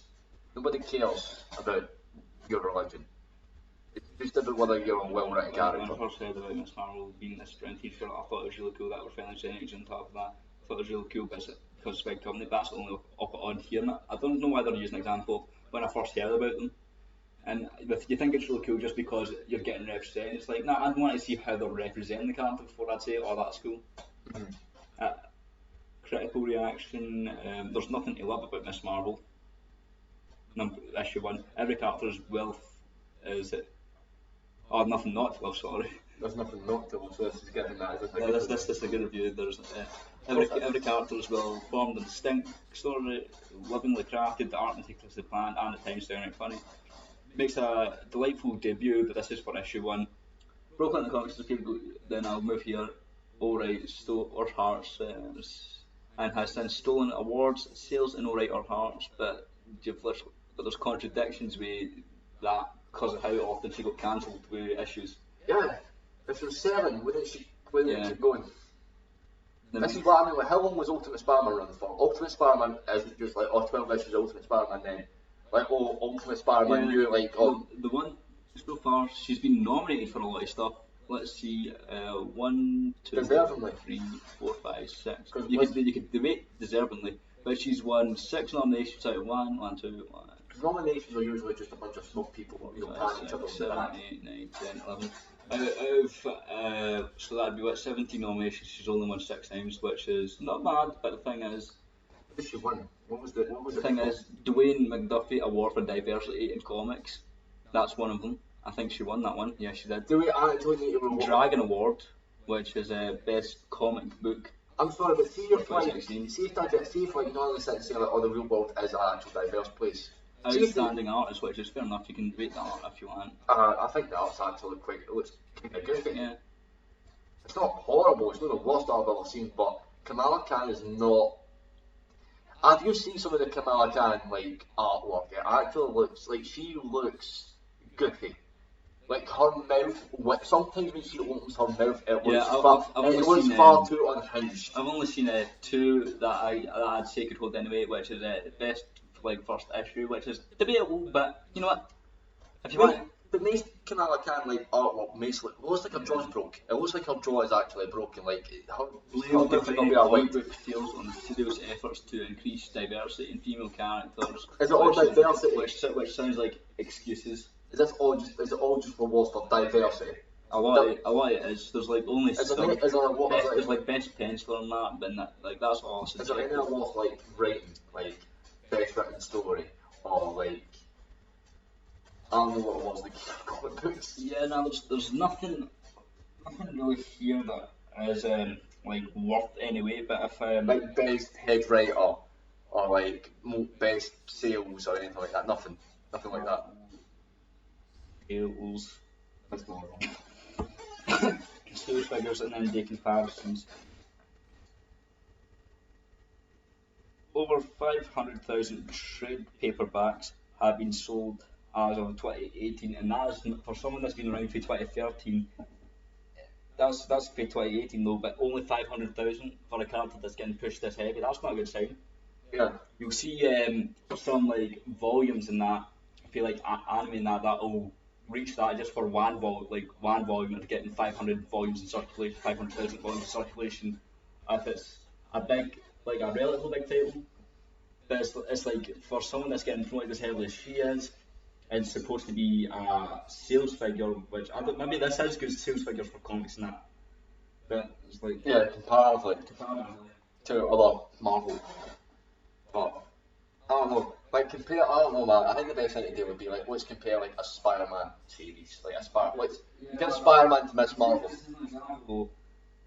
The jump in manga is 76% in a year, getting 1.47 billion, while the sales of comics is only 435 million.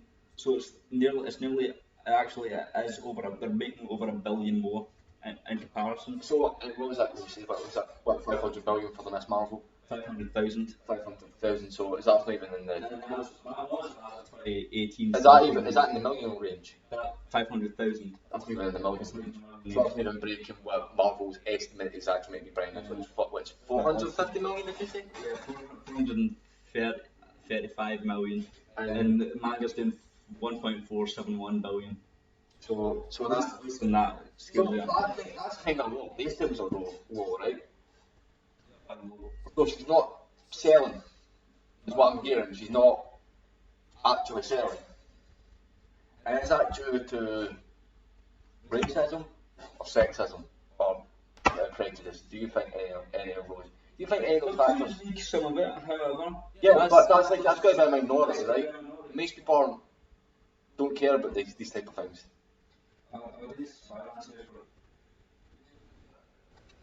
I imagine Spider-Man is still no good sales. But if Spider-Man is December 2021, because I don't know why I can't get 2022 for some reason.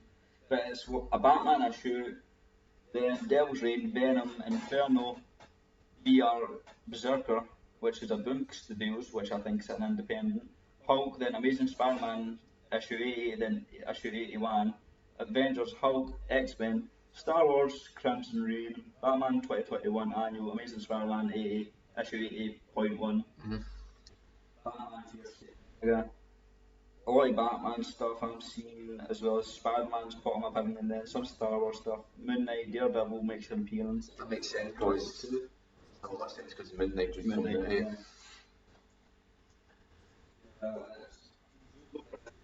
and Devil's Reign, then Nightwing makes his first appearance at 30. Yeah. So, and there's no funny enough, Miss Marvel isn't even breaking the top 30. Yeah. She's not even breaking the top 30. You're meant to believe this. And that's as of 2021. That's from 2021. Yeah, that's for 2021. I'm assuming she probably had some. She must have a sale boost with her show coming out because that happens. Look at Civil War 2 initially started out pretty well because it came out around the same time as Civil War the movie. So of course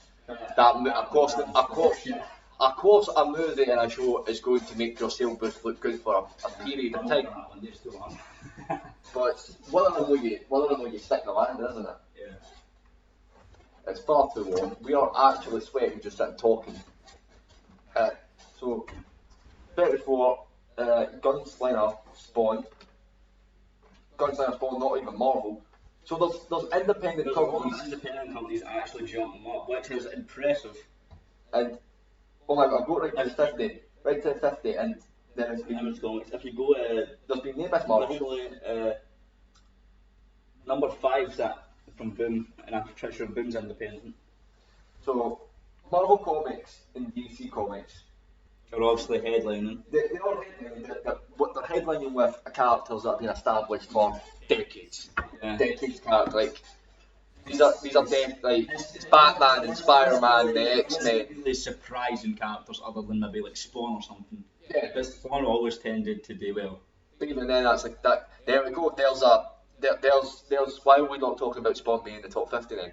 Because there you go. There's some that's a black representative character, right? Why not talk about Spawn? But no, let's talk about Miss Marvel, a character who nobody has any interest in, to the point where we basically just changed our pillars for the show without thinking about it. Yeah. And turned her from a inhuman into a mutant. I mean, fair dues, I think it was the creator's original input to make her a mutant. Yeah, can we call this episode the woke rant? The woke rant. I don't think. But I don't really like to be compared to neurotic. I like to be compared to neurotic because I like to think even though I have issues with some of the things they push, I'm not as like as much. I'm not an incel. Or maybe I am an incel, but maybe I'm a bit more self-respecting about my incelism. A self-respecting incel. I at least acknowledge that I'm a cunt. I'm at least going, yeah, I'm a cunt. I know it. I don't know if that makes it better or makes it worse, but I've not actually checked the fucking definition for incel. I want to see if I'm an incel. Going to start doing those fucking BuzzFeed tests. Are you an incel? yeah, a lot of it seems to be. Member of an online community of young men who consider themselves unable to attract women sexually. Nah, never mind. Never mind. Demon Days Rising, Hellions. These are Marvel comics, apparently. See, I've never heard of Demon Days Rising, but that's apparently doing better than that's doing better than whatever Miss Marvel's up to these days. Yeah. Comic 2022. Is it $5? Star Wars Saga, but this isn't a fucking list. Fucking Fortnite X Marvel's been there. That is actually kind of embarrassing, not gonna lie. Top 50, and there's another top 50 list, but it's top 50 in actual, like, their highest grossing. Number one is Avengers, number 50. Let's see, Dolls, Wonder Woman, Batman. And Yeah.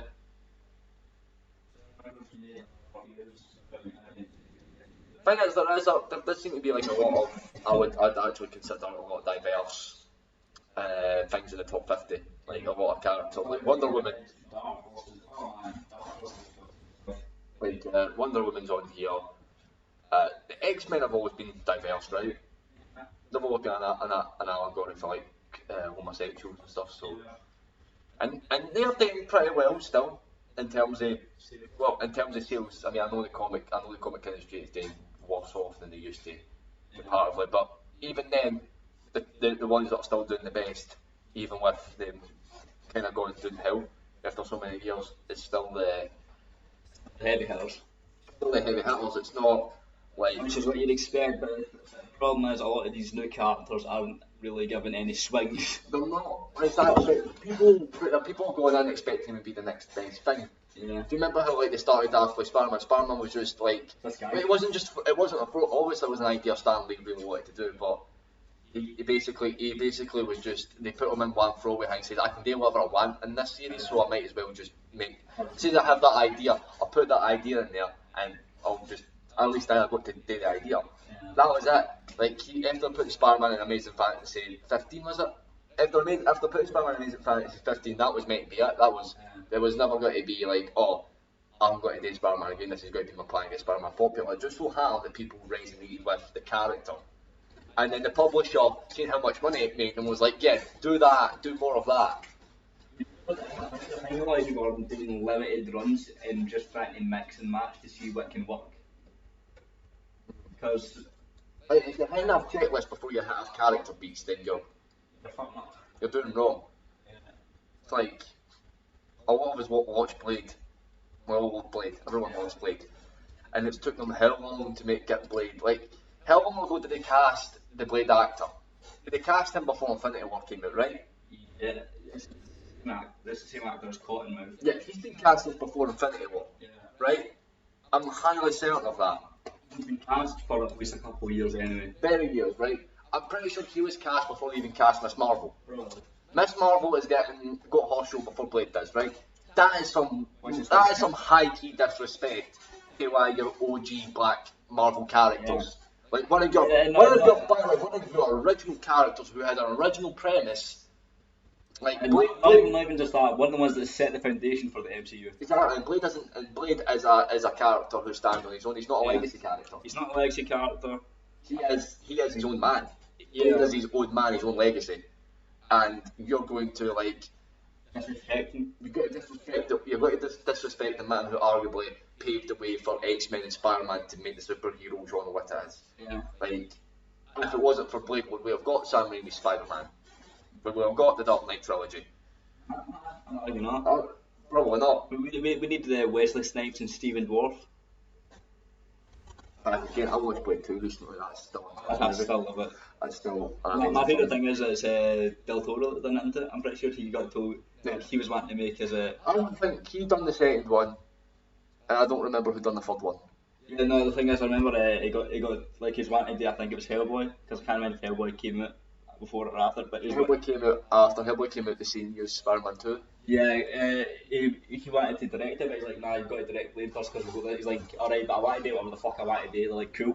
And then he did that. And yeah, and Blade 2 is awesome. Yeah, it's fucking amazing. Blade 2 is an awesome movie. The CGI, they but in a fun way. Also, this is the time. I feel like knocking 2000 CGI for being 2000 CGI is it's a low bar. Yeah. It's like you're not going to knock like Citizen Kane for having no CGI at all. It's like this movie doesn't have any CGI. That's a bad example. No, you know what? Actually, I'm going to go on a quick rant about Citizen Kane, right? Everyone always likes that, like it's a perfect movie. I'm here to tell you, it's no, it's pretty bad. And I'm not going to maybe like it's in the 50s. However, the Cabinet of Dr. Caligari was made in the 20s, and I'd argue that's a superior film. Yeah, but So come at me. whether you think Citizen Kane is a good film or not, you have to agree you can't criticise the movie for lacking in technology. That would be that's an invalid criticism. You can't go I don't like Citizen Kane because it doesn't have. Well, you can. You can go. I don't like Citizen Kane because it's got no CGI. You're somebody who likes movies that. But that's not a knock on the quality of the film as a whole. Like it's not. See, it's not the Citizen Kane's fault. It doesn't have CGI. You're the type of person that were happy that the thing in 2011, instead of using the practical effects, it's just like yes, thank Christ they added that CGI that made it look fucking disgusting. I mean, if you need CGI in your movie to be good, I guess I can't say you're wrong. I can't say you're right either, but. That's preference, but it's not valid criticism. You can't knock the movie. My main problem is that it's stuck up a little something for everyone. Yeah, you can't knock the movie for not having the technical know-how because it didn't exist. Yeah. Right. You can't knock Seven for not using fucking up-to-date technology to find John Doe in the movie. You can't then why did they not use this? It didn't exist. Yeah. And I mean, actually, I was at a pub, I was talking to this guy, I was like, but Simmons, why did they know you were just a model day forensics? You keep putting your back to the camera. I know, but I need to you need to see the rage. I can do the side on. But it's just like, yeah, but why did they not use that? And why are they going to the library instead of using the computer? I was like, they mentioned it in the fucking movie! They mentioned it in the movie! There's just blatant disregard for all yeah. It's like, it's so annoying. Fuck you. But thank you for the pint, but fuck you. But no. So I don't even know what the point of this is. I don't even know what the point is. I feel like it is the point. It was just a dumb place for us to just kind of go and bounce off and talk about whatever. Yeah. I guess. But my takeaway is that I think having more representation in movies isn't necessarily a bad thing because. I mean, different cultures have different societies, and that can all be explored. Yeah. You can take it's always interesting. Like as I say, why the most interesting things you can get is to get two people who are opposite ends of the spectrum, get them to sit down and have a conversation. Yeah. Because it's always interesting to see where these people would conflict, and then also see where they would agree. But there's people for the army, but it was like an 8-year-old veteran, and then some that came out of Afghanistan, and they sat and had them discuss and you've seen how different things are, but also how similar things are. I'm pretty sure they've done other versions of that as well, but it's great. It's good to see that. Whilst getting a Catholic, a Muslim, and an atheist in a room together and just seeing what happens. Yeah, it's great that there can be disagreements, but it's also great that there's common ground, which you can find with just literally just about anybody. But the thing is, you need to try to find. I think having a Muslim superhero there's a lot of potential. Yeah. I mean, you could there's different potential to explore about being being a Muslim is different from being a Christian, I'd imagine. Do you know what I think they fucked up on with Kamala Khan? They made Kamala Khan an American Pakistani. Yeah. Imagine this, put her in New York so she can deal with all the other superheroes. Imagine this. Imagine Kamala Khan was within Pakistan. Yeah. Imagine this was a character who actually lived. You mean within Pakistan? Pakistan is what you are. Pakistan's the place. Yeah. You can tell my sleep routine isn't great Yeah. anymore. But say it was set in Pakistan and say she actually had to deal with like real. Imagine she had to actually deal with sexism. Imagine she had to actually deal with sexism because where are you going to find an Islamic being put doing more? America, Britain, or actually from their home country. Their home country is actually where they're the most prosecuted because that's. Well, I'm not saying everywhere in Pakistan, but there's radical terrorism. On top of the American military pulled out of there. Yeah. So maybe not so much the American military now, but there's a long history of warfare in the Middle Eastern countries. Yeah. But I don't think Marvel are brave enough to tackle that entire thing. I don't think they're brave enough to tackle the ins and outs of the Middle Eastern war front. Yeah. They're not brave enough to do that because that would actually mean doing research. It would mean criticising the Muslim religion. Yeah, which you can't do even with others. You can do it to the Catholics with Matt. You can have Matt criticise his religion. Yeah. And then even though but here's the thing: you always what people seem to forget is that Matt always comes back to his faith. Yeah. He always finds a way to come back to his faith. You can criticise religion. You can criticise your own religion. You can criticise others, but the problem is because let's be honest, most people that are writing this show aren't fucking are Muslim. A lot of them will come with different backgrounds and they're going to be tiptoeing around trying to offend. But in order to really portray something, there's going to be offensive content in anything really. Mm-hmm. I mean, I feel like they should have made her. If you really wanted her to stand out as a character, you should have made her something completely different than Miss Marvel. The only reason that she is Miss Marvel is because the cops state that they have to keep the Miss Marvel or Captain Marvel brand alive. Otherwise, it will revert back to DC. Yeah. DC will be able to use. But DC has the one and only real Captain Marvel. Yeah. Shout out to Shazam. Love you. Yeah, Shazam 2, almost currently my most anticipated superhero movie. I really like Shazam 1, so I'm really looking forward to Shazam 2. Yeah, I didn't care for Shazam. But I thought it was alright, I just didn't care for it. I really liked it. But I feel like it was a fun movie. I enjoyed it, but I just didn't care. It had that early 2000s sort of vibe that I sorely miss. You know what's missing for a lot of shows for the teen not just teen movies, what's the word, the broken hearted pop punk song in the credits, where for no reason it's just really it's my girlfriend left me did it in the credits as they'll show photo clips of after the movie and that. Yeah. You know exactly what movies they're missing. That is what's wrong with people today. Oh man. But so I feel like that's all I've really got to say about it is that yes, of course, there should be representation. We shouldn't be shying away from telling stories from other cultures. We shouldn't. But at the same time, it's can we start pointing out when can we start pointing out when there's flaws? Can we not? Can we start criticising the story, the characters, without having it to be, oh, you just don't like Muslims? And I feel like the only reason people say that is because they look at me and go, you're white, so you must not like people of colour, you must feel threatened if it's not a white man, which is just a bullshit statement. And it's accusatory and ignorant. Yeah, especially, you also have to take into account how much of every culture has been the mainstream media and all that. And the amount of, we came out the movie stars, but one of the biggest movie stars ever was Will Smith. Yeah. Of course, we like to clown on Will Smith, but remember there was a point in time where Will Smith was the coolest man alive in the world. That would not be able to happen if everybody was racist. If every white person in the world was racist, there is no way that Will Smith would be top shit. Yeah. And Will Smith was top shit for so many years, and it was based on his charisma. Yeah. His cool. Everybody wanted to be Will Smith. Black men wanted to be Will Smith. White men wanted to be Will Smith.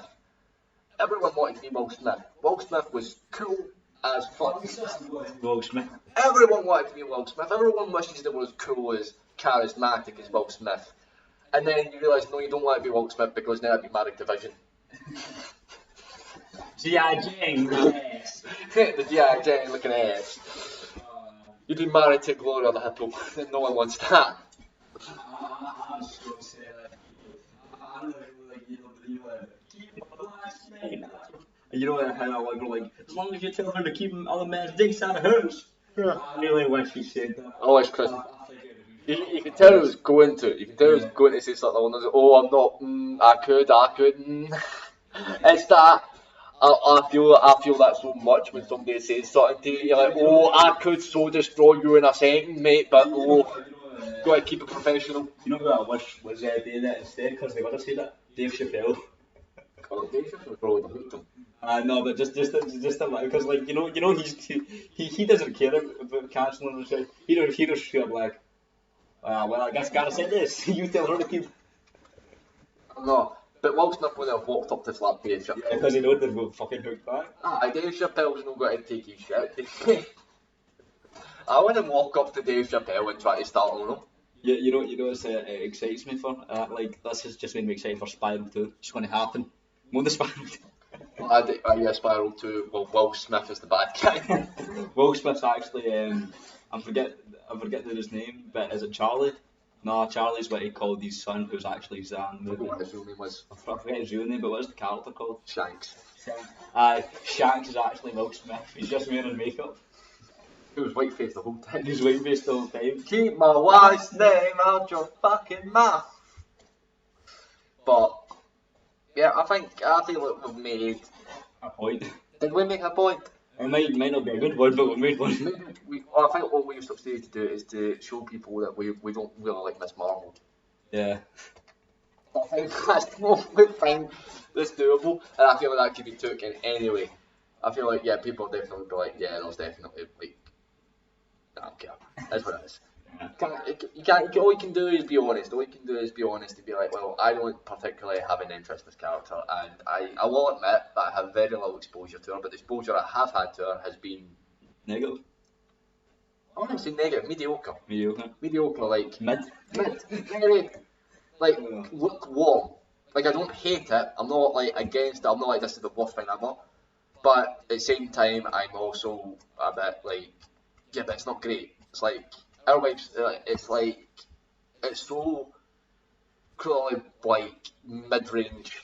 Yeah, it's a mid-range character with potential. There's nothing to wow you. There's definitely potential. Like you could take the character in a lot of bold directions, but so far, for what I've seen, especially like, I guess there was a hope that, well, Miles didn't really have the best start, and then we've had into Spider-Verse, which rejuvenate the character for an entire audience. To the point where that's like the template for Miles Morales now. Yeah. That's the template for Miles Morales, and I feel like you could have, like, Kamala Khan could have had that, probably could still have that, but it's not coming from the live action show isn't doing it. It's definitely not doing it. And to be fair, it's going to take a writer who's actually interested in Kamala Khan and representing it properly. It's going to take a writer who really wants to do something with it outside of, political bullshit. Yeah, it's going to, maybe it should be a Muslim that writes it. I'd imagine a Muslim writing for a Muslim character wouldn't hurt. Yeah, and I'd imagine we might actually have some insight. But her creator's Muslim, and her creator only really seemed to care about putting herself in there. Yeah. So I don't know what you need to do to make the Miss Marvel character more appealing to people, but it's clearly not appealing. Yeah. She's not an appealing character. The numbers speak for itself. I mean, I know sales shouldn't speak for everything, but if after 6 years you are being pushed to be the next best thing, and yet Blade is still outselling you. Blade. Not only man, that Spawn is outselling you. Spawn. Because the Earthers outselling you, and that's independent. Yeah. You're being outdone by a lot of independent. Yeah. I also like to feel a lot of independent. There must be, like that. But they keep trying to say that she's definitely, this is the character that so many people like, and you're like, but how, do you know anybody in your day-to-day life that talks about Kamala Khan or Miss Marvel? Do you ever? If I'm talking to someone about comics, I'll hear about the Avengers, Spider-Man, I'll hear about Batman and all that for DC. I don't think ever. I've maybe heard someone talk about Captain Marvel when Captain Marvel came out, but I've not heard anyone fucking rave about Miss Marvel. Until you look on Rotten And I Tomatoes. thought, that's not gonna lie, I'm surprised at like the audience reception because I've just heard nothing like really. I've not heard anything bad, but I've not heard anything positive about it. But you're actually surprised to see there seems to be really highly reviewed or really negatively reviewed. There was very few mid grounds. Yeah. I think. As I say, I've only seen the first episode, but as I can say about the rest of the Disney Plus shows and other, what do you think? Just Disney in general. Like we talked about Milan. Like Milan's like An incredible character in Milan, the original yeah, and a completely garbage in the remake. yes, total waste of time. It's because they did enjoy Frozen 2. I haven't seen. I never mind. Why would I have watched Frozen 2? You're from Frozen 1. Not like Frozen 1. I thought it was alright. I wouldn't exactly rave about it. See, there's a stuff. Tangled's better. Tangled is by far better. I would say like my favourite modern Disney animated movie was probably Princess and the Frog. That movie has a black female lead, and I'm not. That's a pretty good movie. Do you agree that Encanto deserves not to be rated as high as it is? I haven't watched Encanto, so I don't have an opinion. I've watched it. I've listened to songs, and I'm just like, why is everyone freaking out over this? It's nothing like overly amazing, but yeah, I like the Princess. Is Encanto the one with We Don't Talk About Bruno? Yeah. I haven't seen it. I don't know. Doesn't seem like it's for me. Yeah, no, I've just like I was watching it. I'm just like, Is it not a movie about a house? hard to explain. It's like it gives them it starts off. I can't mind exactly where they're running away to, but they run away. The dad gets killed, but and they get magical powers, and but it's this family simply because they create. It's about generational trauma. Yeah, which is again not a bad idea. Not a bad idea, but as I'm watching, I'm just thinking it could be done better. And then again, you're a Disney movie. When you're a Disney movie, you can only go halfway. What's it? You're like a shitty one night stand. The one about emotions. Oh, Inside Out. Inside Out. Was that in Disney? That was Pixar. Right, never mind. That's still Disney. I mean, it's still Disney, but it's like that was really well done. Yeah, I think that's the last time I cried on a Pixar movie. I didn't like Soul. I really didn't. I didn't hate it, but I didn't like it. Yeah, but no, back to Encanto, the biggest trauma was obviously that. I was like, if you the problem I have is if they just communicated clearly. If they just communicated clearly. I'm like, ironic. Yeah, that was ironic. If they communicated, I can't even. What have you done? They communicated clearly. Have you been taking shots of this one? I wasn't looking. Nah, there's a bit of stickiness in my throat because of the fucking air. It's like it's closing up. So is your throat sweating? Aye. Have you still sweating through your head? Oh no, I actually had a swollen throat because of the pollen that I left my windows open and the pollen through the grass and that. And just I woke up next day I can't fucking speak. But I was just like, you're telling me that this is like the big I'm happy to say that there isn't like a villain. Like they don't vilify the family and that. It's like they work through the problem.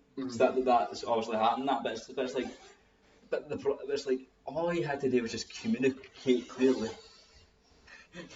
Did I say it right then? But you got me fucked up. I wonder if I'm pronouncing it properly. Pronunciation. It's just couldn't be done better. And I'm like, everyone's like, oh, but it's so good. And I was like, it's alright. It's like so. Really raving about this. Soul had too many ideas in it. Soul's got the exact same problem as the next Spider-Man 2. It's like fucking how Sing's so highly rated too. That's not highly rated. That's not highly rated. Sing? Yes. You mean like the movie by elimination? The one with the animals. Sing isn't highly rated because people really like it. Sing is highly rated because fucking Waynes are stupid. Exactly. Right?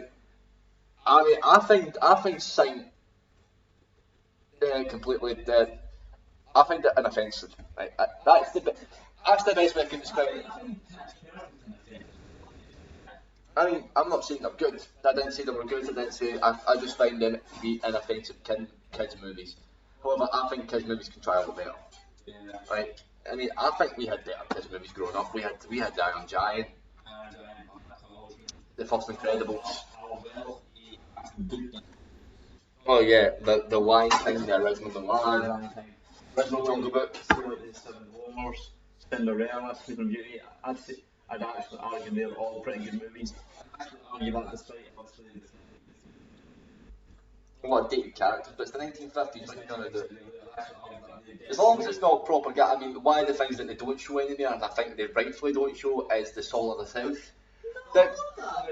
I mean, but that's blatant. That's just you can't put that in. You cannot put that. Cause that is basically that is a call to arms. That's a call to arms against the entire nation. It's like it's like a Blazing Saddles wasn't like gritting the piss out of racism, but instead they were serious about everything. Yeah, well, Blazing Saddles is different. Yeah, no, I'm saying it's like also like they rip it's an anti-racist movie because they rip the piss out of it. It's like imagine all the racist stuff said in that, but it wasn't a joke. That's song. One smart thing Disney Plus did was just not add Song of the South. Yeah, Blazing Saddles, what a movie. Oh, Blazing Saddles, that's maybe like one of the best spoof movies, right? Yeah. One of the best comedies too. And then fourth wall breaks. Fourth wall breaks. Actually, just quick tangent. Comedy movies now are absolute dog water. Like there's a brief time, like early 2000s, where I'd say there's. When's the last time you've seen like a proper good comedy movie? I don't know if you'd say like 22 Jump Street would be good. Like 21 and 22 Jump Street. Like I'd say they're watchable comedies, but I don't know if I'd say they're great. I mean, I think they are. I enjoyed them. Found them fun. But I wouldn't say like I was blown away by them. I'd say they're above mid, but I wouldn't say they're. I like Jojo Rabbit by Taika Waititi, even though I'm not a fan of Taika Waititi's horror movies. Like his. I don't know how you think of it. I thought Jojo Rabbit was alright, but the thing is, I've read the original Jojo Rabbit and was expecting a completely different film. Yeah. Because the like Jojo in that is just like a disturbing individual. Yeah. Like really bad. I would say that I actually found Jojo Rabbit to be, an enjoyable film, and it didn't go too far in the comedy like Thor Ragnarok. Yeah.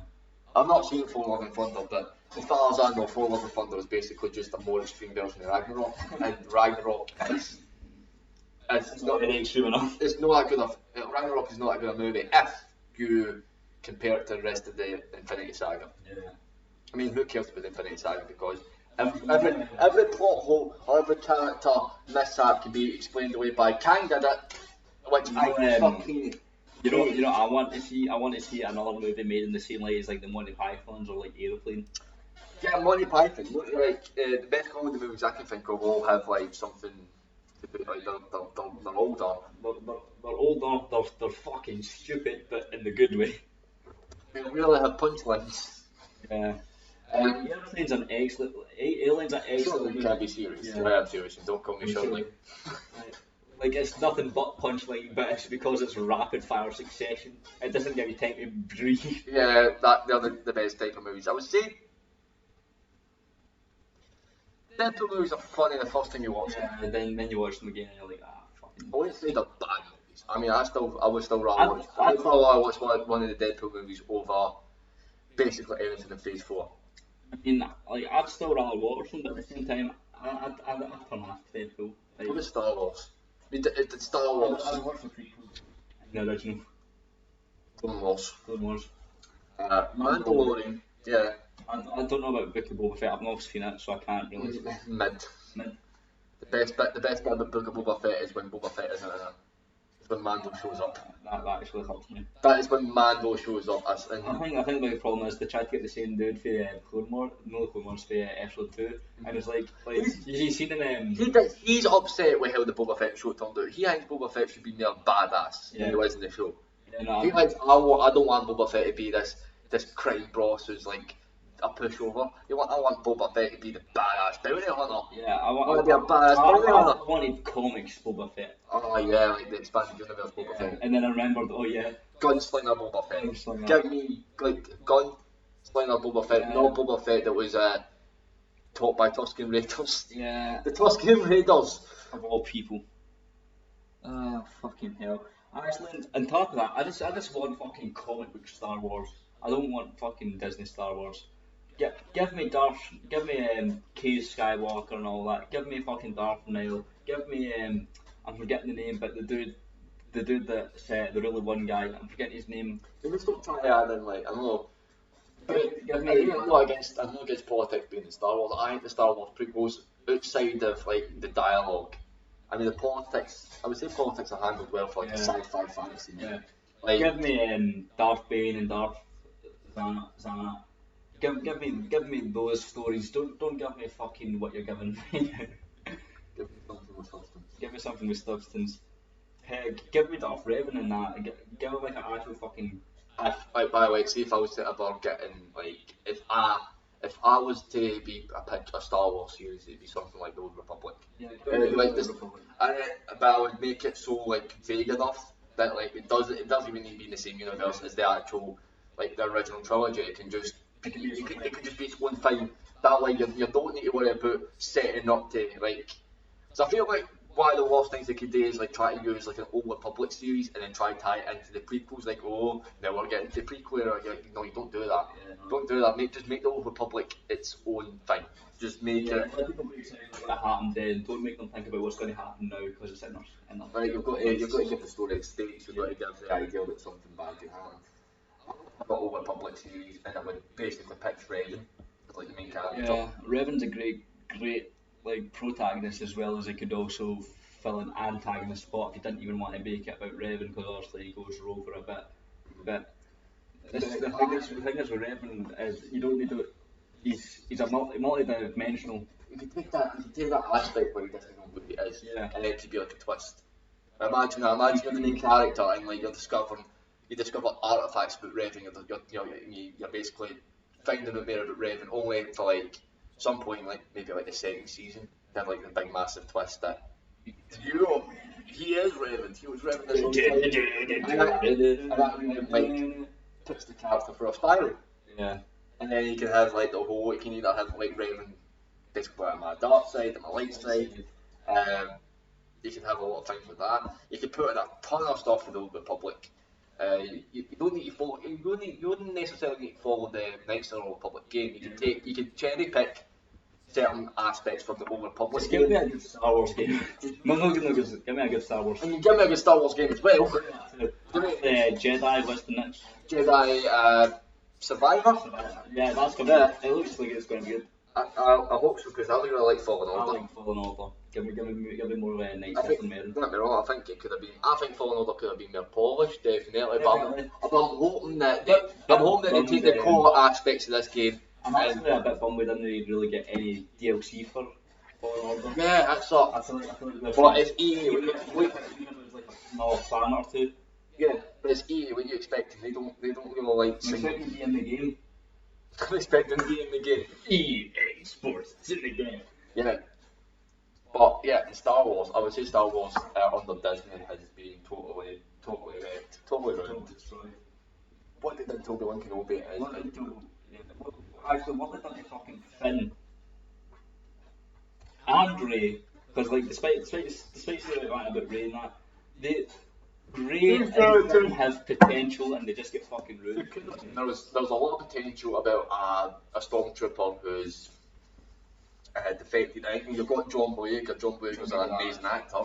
I see myself enjoying Boyega. John Boyega. Love the homie. I think John Boyega could have. I don't see why they just had to be Rey. I mean, I actually do think it was time for the sequel trilogy to have a female lead. Yeah. I think the sequel trilogy should have had a female lead. Yeah. Right, and I think that's just fair because the first two trilogies had male leads. I feel like, why don't we have a female Jedi? We've not had a female Jedi yet. Let's do it. No one gave a shit if Rey was. I think the problem is they set it up for Finn as well. That's where the big Well, you could have had both of them. you could have had both. You could have had both of them. I think that's where a lot of the annoyance comes from, because like you set it up for you give hints, like there's hints for Ray in the movie, but there's also hints for Finn, and I don't see why they couldn't have done both. Do you know what else I think would have been a good idea? I think instead of making Kylo Ren the bad guy from the start, I feel like you could have had Kylo Ren in the first movie be a Jedi. Maybe like see the way I would have done it. It could have been Actually, made them a different force for the Jedi. Could have said he's a defect. Could have framed him as a grey Jedi. an outcast or something. An outcast, someone that Someone who doesn't align fully. align. You could have. There You was could a lot. have- There was a lot of places you could have went. You could have used Snoke as well for that, to actually like lure him in, and then like at the end when obviously like you could Because- just think, oh, Kylo Kind Ren. of, you shoot yourself in the. Actually, You shoot yourself in the foot by making him the main bad guy and have him Yeah. get beat in the first movie. Another thing I'm thinking, they could have done that with Kylo Ren. They could think Kylo Ren's got to save his father, you know, like Han's fighting desperately trying to help. Say Rey and Finn get injured so that you can avoid that fight. You think, oh, he's got to save them, and then the twist is he's been hearing thoughts say Snoke and that, and just Yeah, we've already had the Sith versus Jedi conflict in the prequel trilogy and the original trilogy do that Sith versus.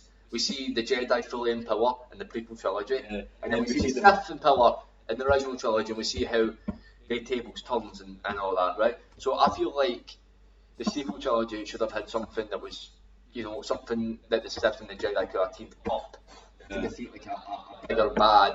What's and a destructive force. the mother? You know the father, the son, and this. Yeah. The mother, which I can't remember. Yeah, it's by the Junior. Yeah, I'm forgetting what she's called. She's just called them. She's got a name. She has got a name, but she's like Absalom, something like that.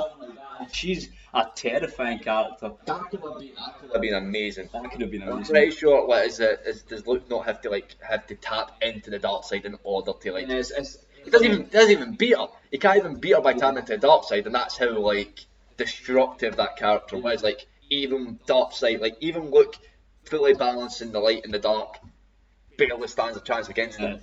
Like he can barely stand. That's how we see Mara Jane help in that, which is Luke's like wife in that in the expanded universe. And it's I like feel the first movie could have been, you know, like the Sith versus Jedi, establish all of that, and then start planting seeds for like a bigger bad.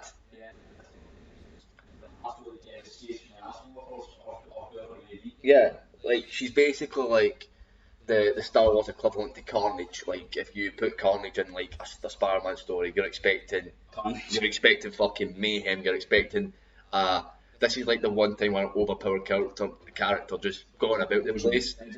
It just works because they become it's because at that point they're not a character. they're a force of nature. force in nature. Yeah, they're a force of nature, and it's always cool to see like your characters be so out of their depth. Yeah. Have to really push to win. They're literally like just struggling in vain. But you don't ever feel. I never feel like that this is a war in the sequel trilogy. Like you always feel like you're in the middle of a war in the prequels or the original trilogy. It feels like a war. Yeah. It feels like there's two sides fighting for control. Absolutely. But in the tell me. Again, this is also, but see for like the Star Wars sequel trilogy, like for putting in so much diverse politics, it's also the trilogy with the least amount of politics to back up the world building. Yeah. Like, what is the politics? What is the politics behind the First Order? Are they an off branch? Yeah. Or are they Are they a remnant to the Empire? What are they? Are they the leading political force? And are they? Do we even learn of Because they established the New Republic, but we never see what the New Republic has to say about the First Order.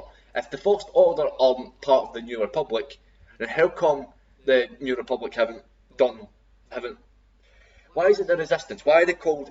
They shouldn't be called the Resistance. They should just be the Army of the Republic, right? They should just be the Grand Army of the Republic. They shouldn't be the Resistance fighters, because that makes them sound like they're out.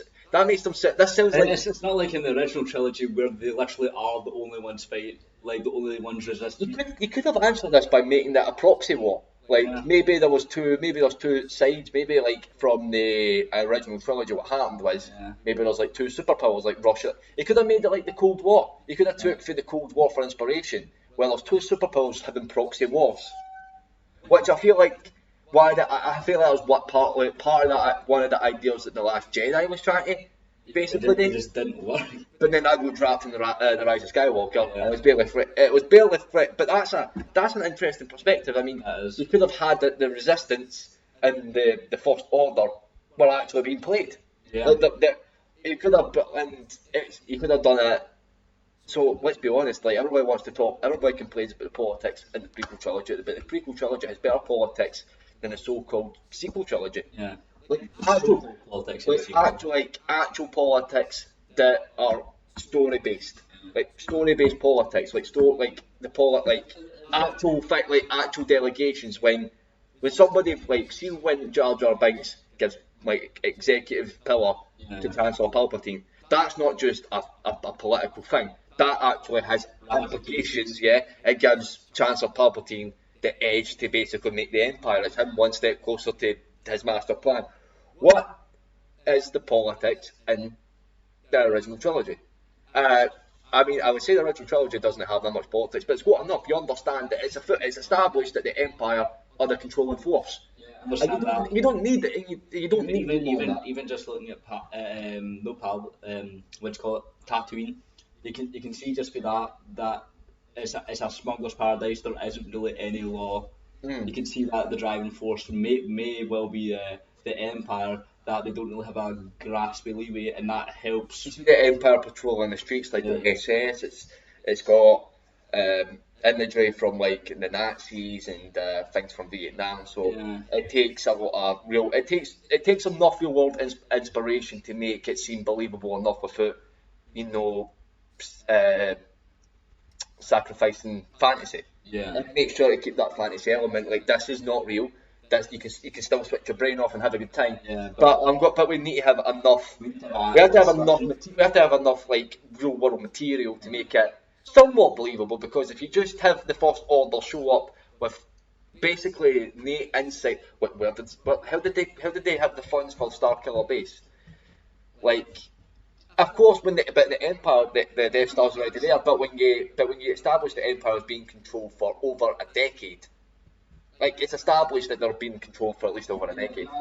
Another point with Starkiller, not just how could they have got the funds, how could they have built Starkiller in such a short time frame for the original trilogy? Because it's not even just, look at the size of the Death Stars, right? They are tiny compared to the planets. It's an actual planet-sized project. I can buy 19.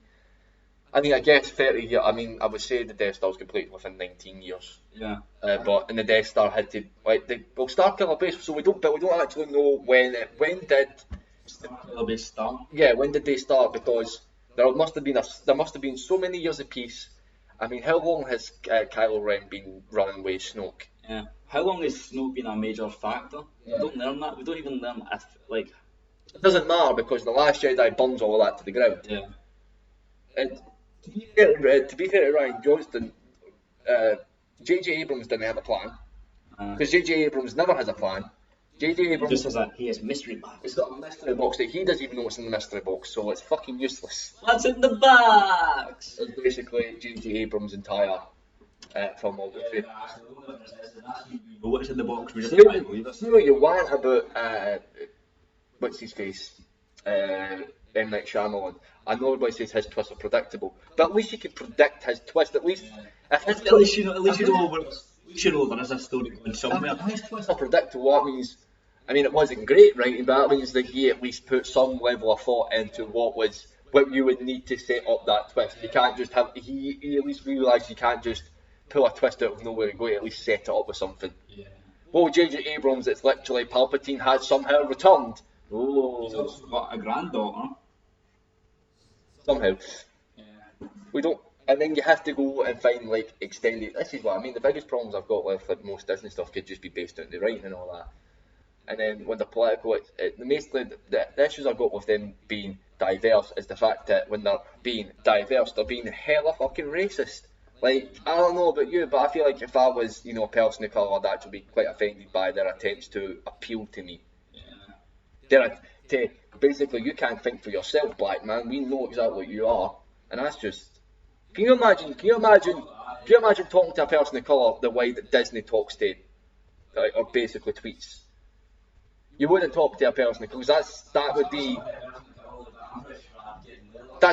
be discrimination. It'd be derogatory if you talk down to them. Like, how do you, like, basically, if somebody's asking how would you talk to a person of colour, I talk to them like I talk to anybody else. I talk to them like I talk to you, but women know like I talk to you because you're the mates, but it's like, we treat everybody with respect. Normal person, because they're a normal person. We treat everybody with respect and all that. You shouldn't judge anybody if you don't know them. In character should always be a very thing. To say, what's Rey's character? She's just good. Everybody likes her. In the day, like you can't sit. Everyone's like, oh, but she's probably a Skywalker, it's in their blood. But it's like, you can argue it's in their blood, but Luke's the one thing that Luke could do, like, excellently was pilot in the original film. That's the thing about it. That's Granted, that was given us for exposition, but it was still there. Pilot. Was it Anakin Skywalker? He'd been building. I mean, I know it's a bit ridiculous that he's 9 years old, and they do use the magic blood for him. But at the same time, at least you have at least they come with this. That's saying this isn't the first time he's built a pod racer. He's built pod racers before this. Yeah, so at least there's a history. We always know that he was going to be a great pilot because Obi-Wan's like the best pilot in the Republic. We always it makes sense that like you always knew it was going to happen. And you see, and then there was everything. Obviously, going to be a Skywalker, but even then, she's no. But even then, they weren't just great because they're Skywalkers. They were great because they put time into it. Yeah. Arguably, Luke never really had a moment to like. Arguably, Anakin was shining since he was like a young lad. Luke never really shined until in his 20s. Yeah. Like he was 19 before he went on his big, massive adventure, and then and yet the best thing he done was blow up the Death Star, which is done, right? Amazing achievement, but he would never have been able to blow up that Death Star if it wasn't for Han Solo saving him. Yeah, if it wasn't for Han Solo, if it wasn't for Ben guiding him mentally. Yeah, the Force. And that's no bad thing because they weren't afraid to basically be like, the character doesn't know, hasn't fully realised himself. It's not until Return of the Jedi that Luke Skywalker becomes a badass. He's not a full-fledged badass until Return of the Jedi. Then it's those moments in the first two films. He'll build up to it. So when he becomes a full-fledged badass, you can see, you believe it because it was always there. It was always. His potential to be badass was always there. It was just going to take him time to grow into it.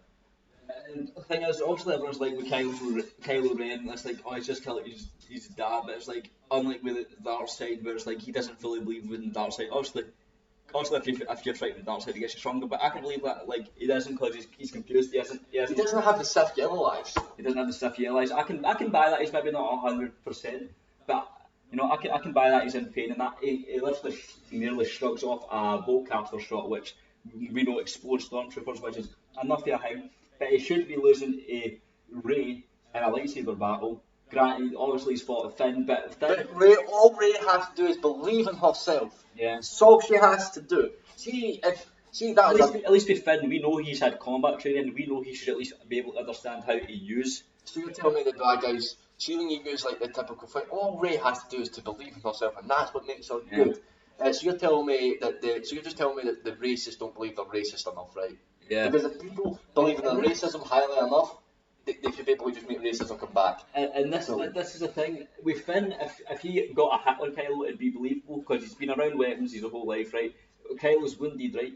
And he somewhat knows how to handle it. Rey should have no understanding of how to handle a sword other than sticking with the pointy end. But that, like, if you had that, she had the staff. Does anybody tell you a staff and a sword are completely two different? Staff and a sword is a completely different thing, and on top of that staff can get cut in half by a lightsaber if she was to try it with it. Yeah.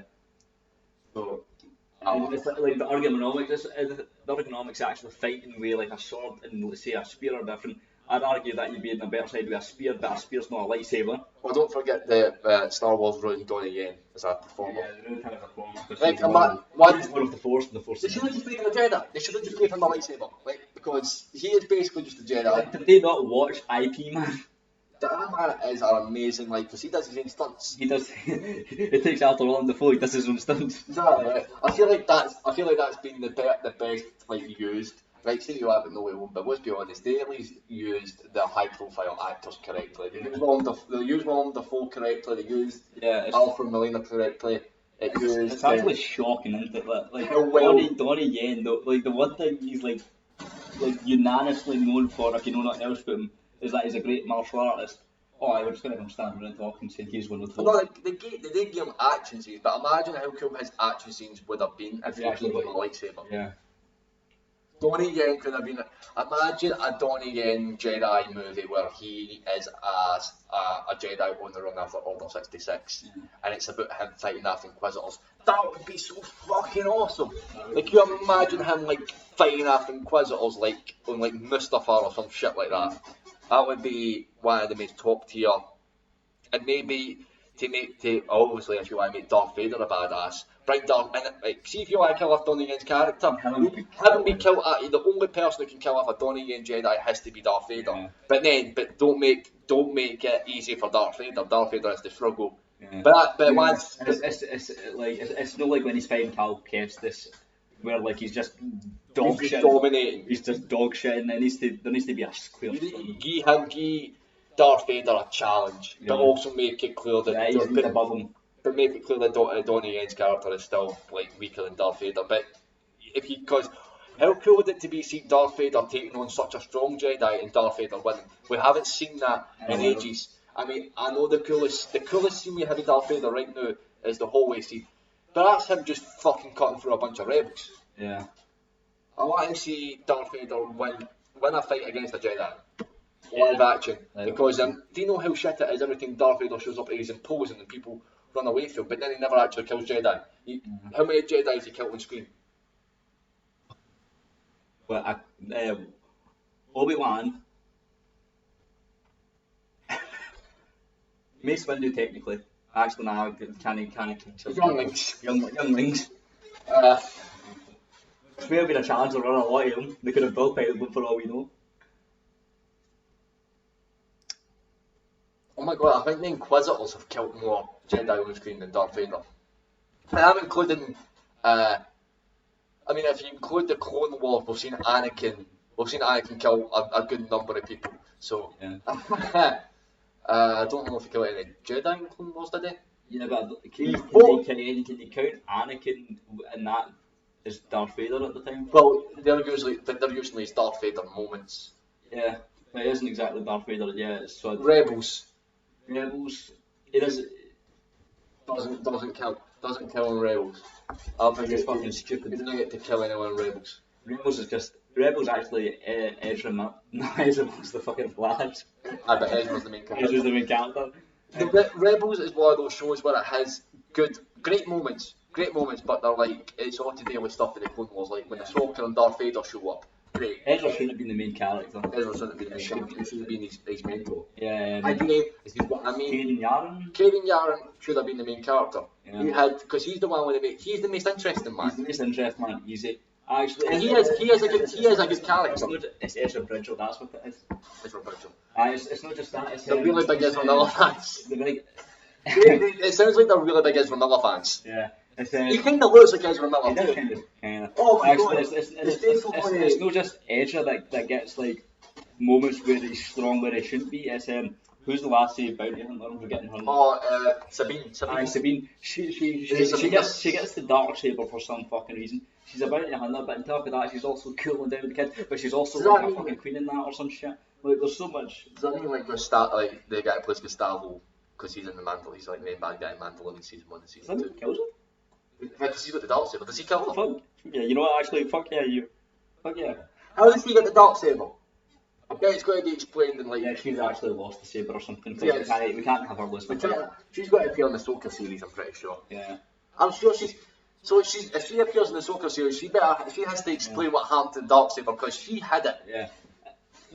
The thing is the problem with Sabine is she's got far too much going on, but not enough flaws for it, not enough imperfections, not enough that.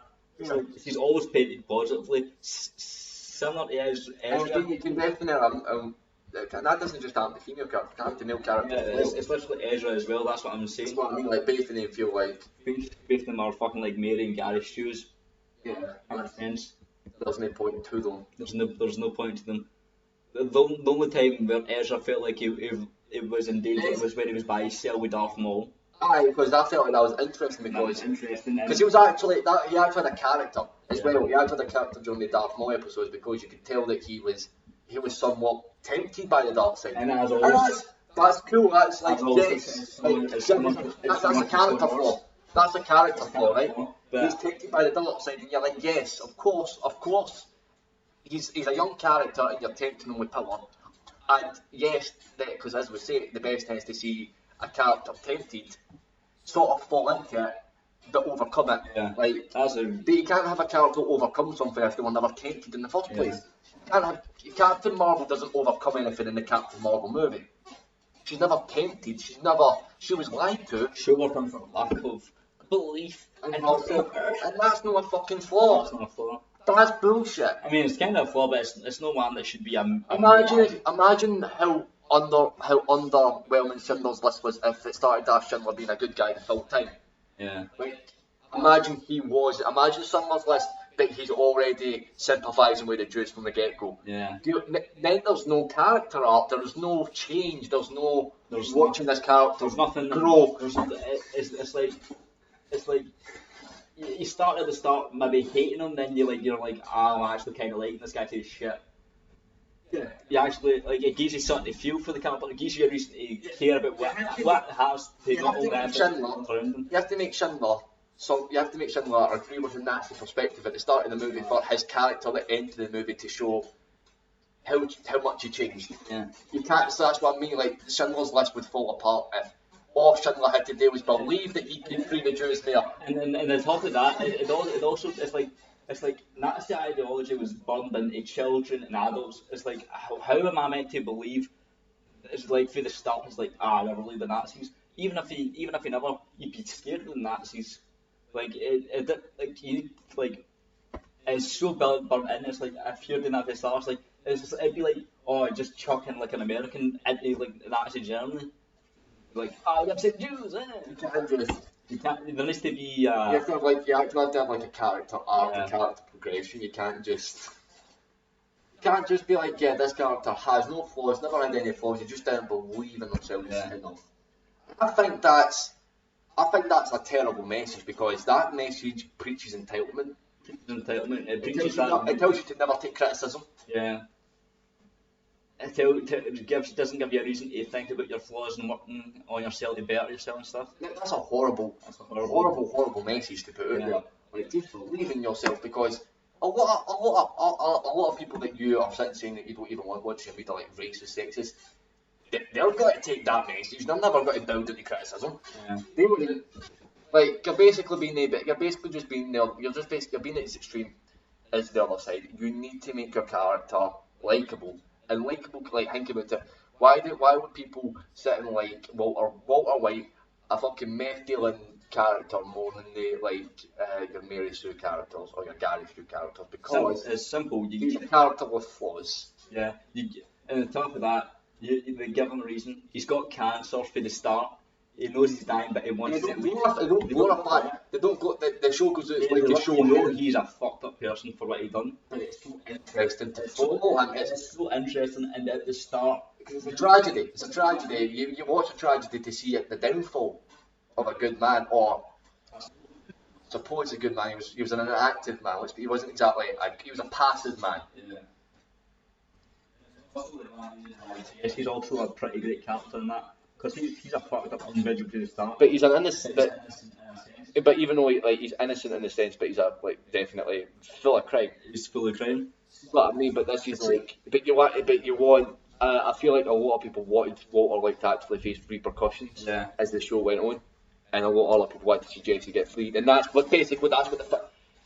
I mean, Walter White technically gets away with it. He But did. he loses everything. He destroys his own life in the process. This is the low like film theory for like game theory. It's like he's like technically speaking, the cancer and that should like give enough blood clots and that for him to survive to potentially get get to the nursery. I like to think that does happen, and we just don't get to see the repercussions. I like to think he's like, I've got away with it, but he doesn't. I like to, well, he's bleeding it for a while, so I like to think, because he got shot and he was basically having a full conversation for a bit. It took the cops over 20 minutes, so I like to think, yeah, he bled out. I like to think that he dies there and then. Yeah, no, I just like to think that he's like, I got away with it. He closes his eyes, and then he opens up. He's like, maybe have a nurse hell doesn't just, and then he's in like a medic bed. He's ego in hell. He pulled his life support. He'd actually kill himself there. One of my favourite scenes is like in the last episode or the second last episode that he's at the bar and he's drinking the whiskey, and then when the SWAT team come in, the Breaking Bad team plays, and they just focus on the shot of the whiskey, and the comment section is just everyone going, I can't believe Heisenberg turned himself in a glass of whiskey in order to escape the SWAT team. Truly, this is the greatest fight ever. Bravo, Vince. Bravo. Yeah. That's just the memes right now. I think Breaking Bad's one of the shows that does have like a nearly flawless ending, is what, like. Oh yeah, like the last what two? I think it's the last 3 episodes. Isn't it? So the last 3 episodes. I was going to say it's Oedipus, but it's no Oedipus. But like the episode, what is it? Ozymandias. Yeah. That episode is peak fiction. Yeah, that's the downfall, and then the finale has finale really ties up all the loose ends. Like, ties up all the sense. You see Jesse being crazy getting away. There's like Waterlight has destroyed his life. It's irreparable. Yeah. But it's also the first time like you finally get that closure where he finally tells Skylar the truth. If you say you did this for the family, I did it for myself. You finally you finally get him being honest, and him being like, no, I did it for myself. I was good at it, and I enjoyed it. Yeah. Like, I love the power, and so you get that conclusion. You get to, and then he also gets to take care of. He can't repair his life, but what he can do before he goes is get even. Yeah. And that is his character, because he's ready to give up right until his ego is pushed. Yeah. And then when you push his ego, he comes out, and he's very much a reactionary character. Yeah. Like, he's reactionary. The best part is he doesn't start out this way. He's made this way over corrupting himself. Mm-hmm. And it's I think that does a lot to. I feel like that does a lot to like that dwells into a lot of like men's mental health. Yeah. Like the idea that a lot of men in this day and age don't feel like, they feel like everybody wants to talk about toxic masculinity, but you forget that a lot of men actually feel insecure about their manhood because of the things that we've been told. It's not just women that are told how to be perceived in media. Men are not like, me and you are not. Hugh Jackman, me and you are not, my friend. Like, and I'm going to start pumping roids. I'm going to start pumping roids. That's how you get the Hugh Jackman look. Yeah. I love Hugh Jackman, but you're telling me he's on roids. There's no. It's like there's no way that I could get like lean enough and all that at his age and in the time frame for like the Wolverine movies to be. No, maybe that's why he's not doing the Wolverine movies, because he can't get into that shape anymore. Probably. The thing is, I'm just looking at in the Wolverine that at his age. Yeah, absolutely. Yeah. So, yeah, I feel like we've really went off topic. We're talking about CGI and abs. Apparently they've done that to Natalie Portman. Apparently. I don't know how much truth there is to that statement. I don't know, did you see her in Black Swan? No, I'm just joking because it's ballet, and ballet is really physical. I mean, I'm not saying she's not physical, but she's not. Chris Hemsworth, she is not. I mean, he's on roids or not, probably. I think ironically, Brad Pitt's the only one that I can think of that might not be on roids. But he probably might be still. It's Hollywood. Hollywood actors love to, tell you. Actually, Christian Bale had to do it for the simple reason it means it'd be cheating. It'd be cheating, no, because the method acting does not involve. I think the only thing that he would only take steroids if the role requires him to take steroids. Like, we want you to play a bodybuilder who was on the roids, he'd be sitting there going, tell me name there, say name there, I'll go the needle. Nah. You'd be like, whoa, Christian, calm the fuck My down. favourite thing is it's like it goes through like what American Psycho, Equilibrium, then onto the Machinist, then onto Batman But you Begins. shouldn't, but even then, like, don't you take should not be doing what Christian Bale don't do does, aggression real because that is deadly. he's legit. He's playing with his life. Yeah. He's a terrific actor. Don't get me wrong. I'll always go see a Christian Bale movie. He seems roughly like a down to earth guy who said that one. But with Terminator Salvation, I probably would have been losing my mind on the day. Fuck it. Also, apparently that clip's taken out of context. Apparently. So don't. I mean, every now and then you just go, well, Andy, for Christ's sake. Fucking hell. Oh, good for you. Nah, but yeah, Christian Bale has always got to be one of those, but you should not do what he's doing, because losing weight in the way that he loses weight and then putting that weight back on is not good. That can cause some serious. I think the good thing is that other than that role, where was he a president or something, but he was like really fat. Like other than that role, he's been like in a consistent weight for like a few years. Yeah, man. I was like, thank Christ, he's not dead. Do you ever think, because these actors must be married and all that, man, and surely Daniel Day-Lewis, Surely he gave himself pneumonia and like broke his wrist for a role, and I was like, nah, fam. Yeah. it's fucking cold, isn't it? But well, it's the best thing when somebody says, like, a person went up to an actor and all that, and he was like, he was new out the game, and the thespian, he looks at his eyes and sees that he's all tired and that. And he's like, starting to you sleep much and all that, and the new boy replies, oh, I was trying to get into the role and the character doesn't sleep a lot, so I've been staying up all night. I tell him, trying to get into the role and all, and the guy went, oh, that's not what I'd be doing to get into the role. The thespian replies, and the younger boy asks, well, what would you do? And the thespian says, I'd act. I'd act. That's what I'd do. I'd act. Oh, it's called acting.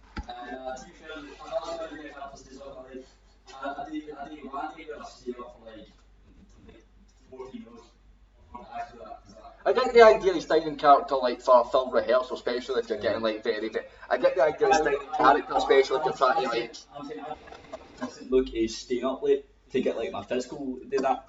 But it's like I do like a day where I stay up late, another day where I get a decent sleep. Yeah, and there's not, Take off days. it's not you can't. It's not you can't achieve through. It's not you can't achieve for a bit of makeup as well, though. Like you can easily get somebody to put bags on their eyes with makeup, right? Yeah. And then you can carry the rest through facial expressions, right? True. There's easier ways to do a performance than putting yourself in the firing line. Don't get me wrong, like stuntmen and all that, man, they're crazy, but they're professionals. But they're professionals. They know what they're doing, and they've got. They roughly know what they're doing. They know what they're doing, and they have signed away their life. They know that it takes one bad move for me to snap my neck and all that. But if that does happen, touch wood, I'm going to be compensated, and my family's going to be looked after. They've always. But that's a profession that's been around for ages, and it's got. And on top of that, it's When did you ever hear about a stuntman talking about bad practice? I've not. Stuntmen usually love what they're doing. yeah. Make stuntmen love what they're doing after I mean, other times we do is to like break their body apart and be like, fuck, can we do another take? I fucked up that role. We are broken They're skin. built different than most people. Like for some reason, they can take a broken arm different from how me and you would take a broken arm. I'm pretty sure they would break an arm. They could walk about the set the full day, and you wouldn't fucking know. Yeah. I'd You go, oh fuck. they just. Can you tell that? And say, that is quick. You know what? I think I've broke it. I'm gonna go at Ian and Sorry, they're boys, back sorry. the next fucking day. They're like, just CGI to stick you out. Sorry, that's going to be boys. I painted it green and everything. Stick it out, mate. Just stick you out. I guess That's a good time to end it. Yeah, well, goodbye. We'll see you in the next. Goodbye. We'll see you whenever we decide to do something last minute. Cheerio, bye.